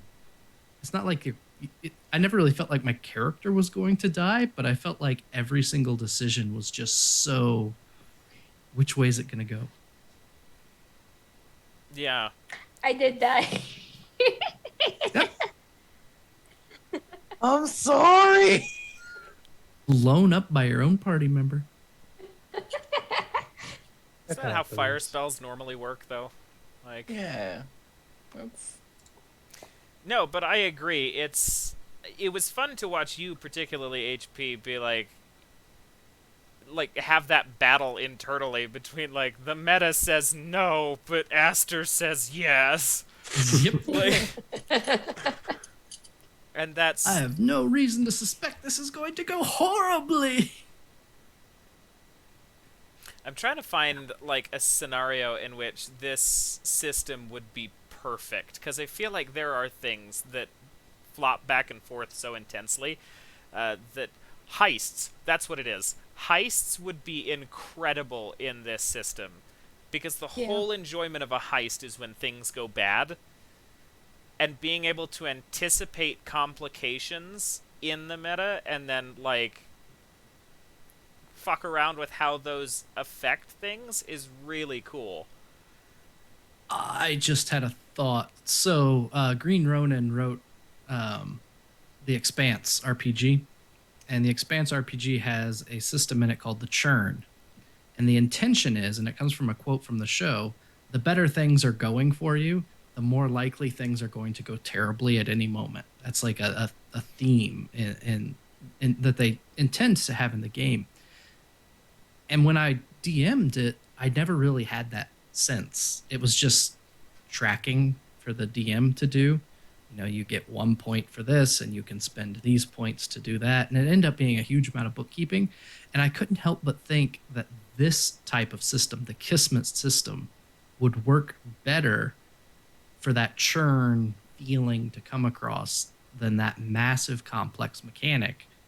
Because the better you're doing at your rolls, I mean, even if you have a 6 and you go to an 8 and you go to a 10 and you go to a 14 and you go to a 16, even if you keep succeeding, every single success is just waiting for the other shoe to drop at any moment. Yeah. And it's kind of a time when the system can tell a story in a cool way, and that's what I kept feeling is, if you eke your way up, it's just you're just waiting to fail. Yeah. It also feels like it would pair really well with like even with just traditional D&D as like a supplement for like chaos magic or what is it, wild sorcerer magic, where you're not quite sure if it's gonna go well or not. Yeah, it would make sense for it to get progressively, like, cumulatively rather, more chaotic in a sense. Like, will it work? I don't know. Let's find out.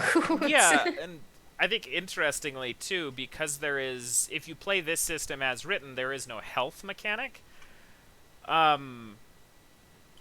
The narrative, so the system does two things. One, for the player, it builds this really cool kind of like individual player tension where you are at odds with yourself after a point because you know what that next roll is going to be. But it also does this thing for the DM, which was a very strange feeling, I guess, because it's up to me entirely to arbitrate when something is bad enough to impose a death roll. And seeing the way things jump back and forth, a really nice way to narrate that, at least in my opinion, is watching these failures do that cataclysmal effect where they just, like, this failure is another complication while you're still dealing with this one, and just like continue to kind of tack them onto each other until you reach this place where it's like, well, I can't really go any further, let's make some deals, because death isn't even death unless you roll a 1, which is fantastic, because it allows you so much room to let Kismet be chaotic without worrying about like permanent consequence to your character in a vast sense. Yeah, I also wonder about it because you said that, it doesn't require, like in the book, it's like you don't need a GM to do this. And if you didn't have a GM, then what we're collectively thinking about is, if this is going to fail, what can I say where failure is good, right? Like that's like I feel like if I was playing it again and if I was going to like play it more, I'd start to get, and not playing an idiot, I would start to think a little bit like potentially strategically about like, what, like, is there a way in which I can set myself up when I know I'm going to fail? Well, failure might benefit, especially if there's not a GM arbitrating that, right? Where it's like, so if we're all collectively GMing, then this is the moment where I know I'm going to roll and have to fail or whatever. And how do I be like, actually, I'm going to try and befriend something bad, like that I don't want to have happen, knowing that like the edge is it happening? Like there's always an edge that it might happen, but if I say, like, if I try and actually, I didn't at any point say something I didn't want to have happen, but that is like a way in which you could play this game, is say like, I'm going to try something that I actively do not want to have happen, and so if it does in fact like succeed on that edge case, that's the worst possible, Like reverse psychologying the Yeah. game. See, and when you said that, I initially was like, it's planning 2 steps. Like if there's no GM, the other benefit that could grant is if everybody's kind of thinking ahead 2 steps and being like, this is my failure, this is my success kind of thing. If we assume that it's going to be that back and forth, you get this forward planning to like, where do I want my cool moment? Because these failures are going to open up everybody else to have cool moments.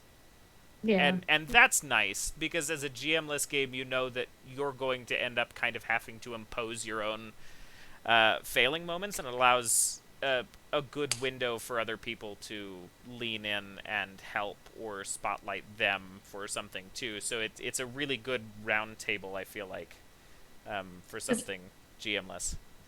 Yeah, this is one of those systems that would be really good for like building doing collaborative storytelling and getting maybe if you like wanted to like play this with your table so that you can figure out how to bounce stuff off of each other, this would be a way to do it, because you're working through these things and anticipating failure successes and learning how to like improv and build off of each other. And so the game itself is very much declared as something. I'm dropping it in the chat again if you want to go take a look at the itch page. But the game itself is declared as experimental by nature anyway, and I think the benefit of this being as experimental as it is it gives you... It's so simple that all it really provides is... Yeah, what if your stat changed every time? And you can do whatever the hell you want with that. Because it's just introducing... Like, it introduced me to a new concept that I could then take to D&D, or, like, a Session Zero thing, or play Kismet by itself. Like, the way that you, like, leaning into a D20 being wishy-washy is something that I think everybody should tinker with, at least a little bit, because it gives you interesting insights. I think one of the funniest things, too.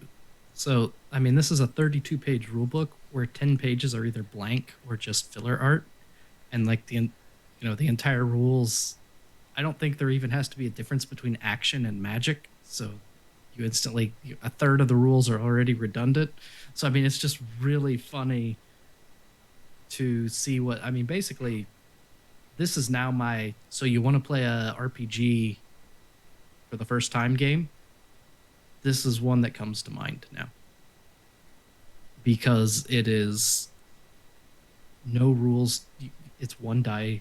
There's no real rules. And there's lots of games like that, but there's still, I don't know. There's something about this that I just really like from I don't know, this resonated with me in a lot of ways for some reason. Well, it's also like, it's really easy to be like, so you've never played an RPG, great, here's this one dice. All you need to do is keep track of your rolls. You're just always responding to this one thing, because you can even, like, if you wanted to make it even simpler, you could remove the tags, right? Like, you don't need to have any kind of, it's just like, there's one roll, it's gonna, like, I think you could also go in the other direction and complicate it really easily if you wanted to hack it, right? Where you could do like if you wanted to translate some like D&D types abilities, it could always be something along, like you could add advantage and disadvantage to this really easily, and all of a sudden that, like, I have no idea what that does to the probabilities of the math, but like I'm curious about what happens if you advantage or disadvantage this, Or because it might make it even swingier, right? Like, if I have advantage and I'm sitting at a 4, my chances of getting even farther away from that 4 potentially higher, right? Yep. Yeah, I think it's pretty brilliant. it's also... Just, sorry, to touch on the thing that you just mentioned about adding D&D mechanics to it. The way that Tony played kind of did that too, which is interesting. Like, the tags are fun and they're very general, but if you were to just take a D&D character quite literally and be like, here's my spells, here's my items, here's all of these notes about everything that it can do, has done, all of this, and just itemize all of those as your action list and play it like a D&D campaign, but strip everything else, and just roll the die, like, it still works, and that's rad. I'm willing to bet the outcome. I'm willing to bet if you played, I mean, it sounds like that is what happened because you've played this twice now. I but have like, played this twice. Yeah, like, I'm willing to bet that if you took the same thing and did it in D&D and did it in this, the actual, like, probabilities, like the amounts of successes and failures would probably end up being very similar, only you didn't have to give somebody a 300-page rulebook to get there. I'm not shy about the fact that I don't like that there's 300 pages worth of base rules in D&D, but that's a lukewarm take from me. But yeah, like, I feel like if the probabilities are the same, the only difference is you can see things coming, which actually is like that would just be a playstyle thing. It's like, do you want it to be totally hidden, or do you want it? And if you want it to be totally hidden, you can play it original D&D black box style, where the GM makes all the rolls, right? Which is an interesting thing. If you take that roll away from me, if it's the exact same mechanic, but you take the roll away from me, so I have no idea where I'm sitting on Kismet. It would be terrifying. Right? Like, you still get that. I have no idea whether it's going to be a success or a failure. The only thing you would ever know is if you had a natural 20 or a natural 1. Yeah. That would be the only thing you would ever know. Which might be a really fun way You might be able to pick out an equal if you're getting, like, clues that you... Oh yeah, you'll get an equal, but you don't know what it's equal to. Yeah. But that, I really like the idea of you get that 1 or you get that 20, and you know exactly what's happening next roll. I don't know how you guys felt at the beginning, but you roll your Kismet at the beginning, and I rolled a 3 for mine. So I was like, oh, my out of the gate action, if I want it to be like big and splashy, is like very probably going to succeed, which makes me want to like think of something bigger to do in that moment. Yeah. Yes, Mine was a 17. I'm like, well, this is gonna just fucking great. kill me. Yeah. My So starting one strong. was in 11, so I was like hitting that middle ground. I was like, okay, well, could go good, could go bad.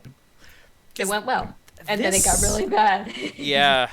This weirdly scratches the same itch that I go back to playing Electric Bastionland or like Into the Odd every once in a while, where because Into the Odd functions in a way where your stat is quite frequently variable or can be variable, because anytime you take damage beyond your HP, you're ticking down the numbers in your stat block, and those come back with specialists or time or whatever. But like that gave me that additional like knowledge that I really need to lean off of this one. Like it keeps getting hammered. Like I can do that, but I know it's going to be bad now. And I think games that give you almost like premonitions via the dice and your numbers as to where your failures are going to sit let you play with them in a really friendly way as opposed to dreading failures, at least in my opinion. It's one of those times where I really like how mechanics interact with roleplay, and also the themes of the game. So Never Going Home you have 3 stats, and as you take damage, those different stats get damaged, and when they get damaged, you get worse at everything. And there's just this slow degradation of your character until they die, which it's a game that's based in an occult World War One, and that's kind of the sense that they wanted to come across is you're just slowly dying. You're either being corrupted by the evil that is leaking into the world, or you're in the middle of trench warfare and aren't going to make it. So, I mean, it's just this. I love it when themes and mechanics play well together. And this is, even though it's hard to say that Kismet has a theme because it doesn't really establish its own identity beyond just being a function for whatever you want to do, that theme of the impending doom or the impending success, I felt strongly the entire game. And and as far as the mechanic, Meg mentioned chaos sorcery.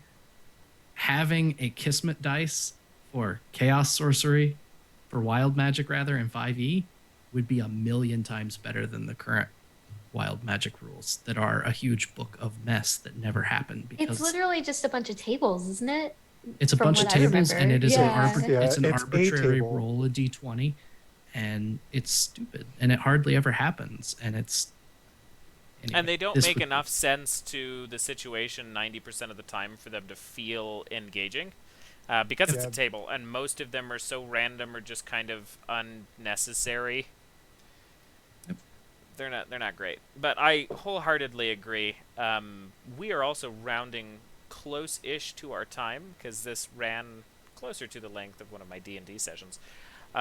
So I will leave, I suppose, our outros just before that with the question of, at the end of the day, I suppose you can boil... It's almost an Occam's razor thing. Maybe it's not a question. It's just the statement that anything can be made simpler, or anything can be dialed back, and you can still have just as good of a time with it. It just depends on how you choose to engage with the dice, which rule set really is best for you. Because there's a Except million this. ones out there. What? You can't. I don't think you can simplify this. I guess you could. you can take the magic and the action and make them one thing. Fair. Yeah, you fair. can I just mean simplify- like the There's one one rule, step the of one roll. simplification. But yeah. One step of simplification, and then you go from 22 pages of content, counting a title page as one of those 22, a table of contents as one of those 22, and you turn it into 16 pages. Yeah.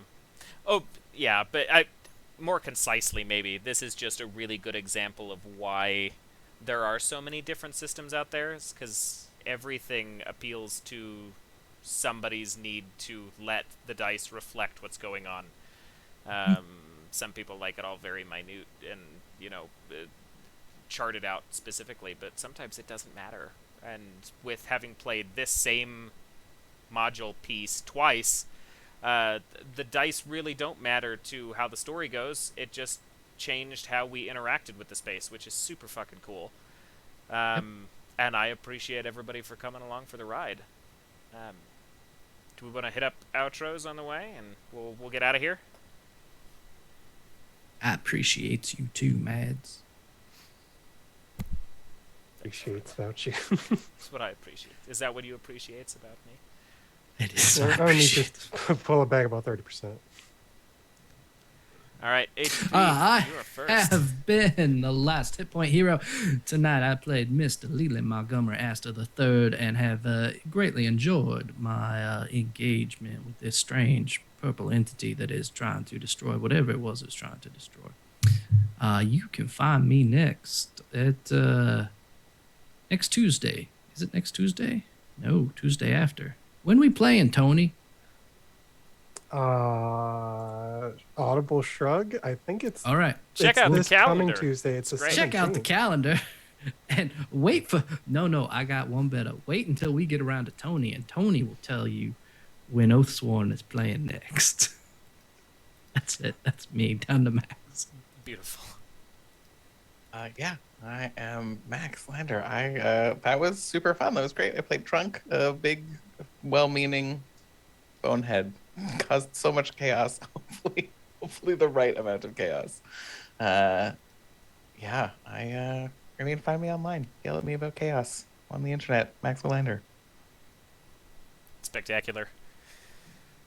So Tony. what happened with Cookie? Are they safe? Are they Oh my okay? God, Cookie. Cookie's probably real singed. It smells probably a little bit like fried chicken, but I assume that because I didn't die, I assumed that they, in my mind, it was a heavy moment. But like, if I was gonna die, or if I had rolled and needed to highlight it, I was gonna be like, I will protect Cookie before myself easily. That is not. I'll give it to you because you succeeded. Yeah, Cookie's Cookie's real upset that you're taking him on like world-ending events, but Yeah, we have some conversations in our future. We gotta process our feelings a little bit. yeah. In Yeah, a relationship, you've got to be on the same page and really just be engaging with each other's journey. And this was maybe a parting. Oh, so anyway, I'm Tony. I brought back my boy, Braz. I will hopefully, I never have to wear this fucking mask again. It is so unbearable. In case everybody didn't notice me just wiping sweat off my face the moment I took it off, because it's just awful. But for HP's sake, we play an Oathsworn on the 17th. Turk runs that. It's a like Greek mythos campaign for D&D. Saturday the 21st, I'm back with Dark Echoes. We just had some issues come up at the end of the last session. Who knows what's going on? I know, but who knows? And then the 23rd, got Emerald Expeditions to come back for the next session. Nice. I run that. So come check it out, or don't. Do whatever you want with your life. But that's it for me. Let's go up to Meg. Let me take myself off mute first. I am Meg, or Meg Mysteria. I got to play Captain Tommy White, my boy. I got to bring him back.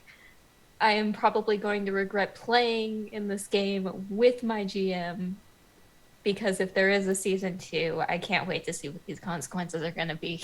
That is exactly why I put him there. Gave him all kinds of ammunition for another world-ending Yeah, threat and terrible yeah. consequences for Tommy. Can't wait. We thought Whippawet was bad. You guys can find me as Meg Mysteria on Twitch, on Twitter, on Itch. Got some personal RPG projects in the works, but as far as where you can find me next, shit, what do I have coming up next? I've got Against the Light, our finale over on Neon Lights Roleplay. We've been playing Kingdoms of Warfare, and yeah, the next Saturday is the finale. And then after that, once again on Neon Lights, I'll be in Frozen Rain, also run by Turk. It's a Lancer campaign. And then in a couple more weeks, I'll let Mads plug that one because it's his show. Fair enough. That'll be exciting. That's a segue for you. There you go. Perfect. And I have been Mads, your host. You can find me on Twitter and itch, JK Madigan, and you can also check me out on the TPK Discord. I have many tabletop projects in the works, and every episode I say that I'm going to continue to work on them and probably going to push one out this week, and I don't. Go check out Chris Bissett's Twitter. He's got a great game for anybody who is a procrastinating tabletop designer. It's delightful. A way to punish yourself for not actually publishing your works on time. No, I love this whole thing, and I appreciate everybody for being here. Go check out the calendar, everything that everybody is working on. Go check out Max's itch and all of his fantastic games. And yeah, the TPK is fantastic. We've got another game here in 2 weeks. I'm thinking we're going to play the Dark Crystal tabletop RPG for a one-shot there, potentially. May change, but that's what it's leaning towards. And then in 4 weeks, we are playing the first mini-series of the year. I was asked to do more of those because apparently y'all like them, so we're gonna get some actual character building. We are playing Death in Space, and it's gonna be great. I got the book the other day, and I have been loving reading through it. It's delightful. But that is all for us for the evening. I am starting. The headache that I've had for 4 days now is starting to escalate again, so I'm getting out of here quickly. For waving goodbye, and we will see you later. Take care, everyone.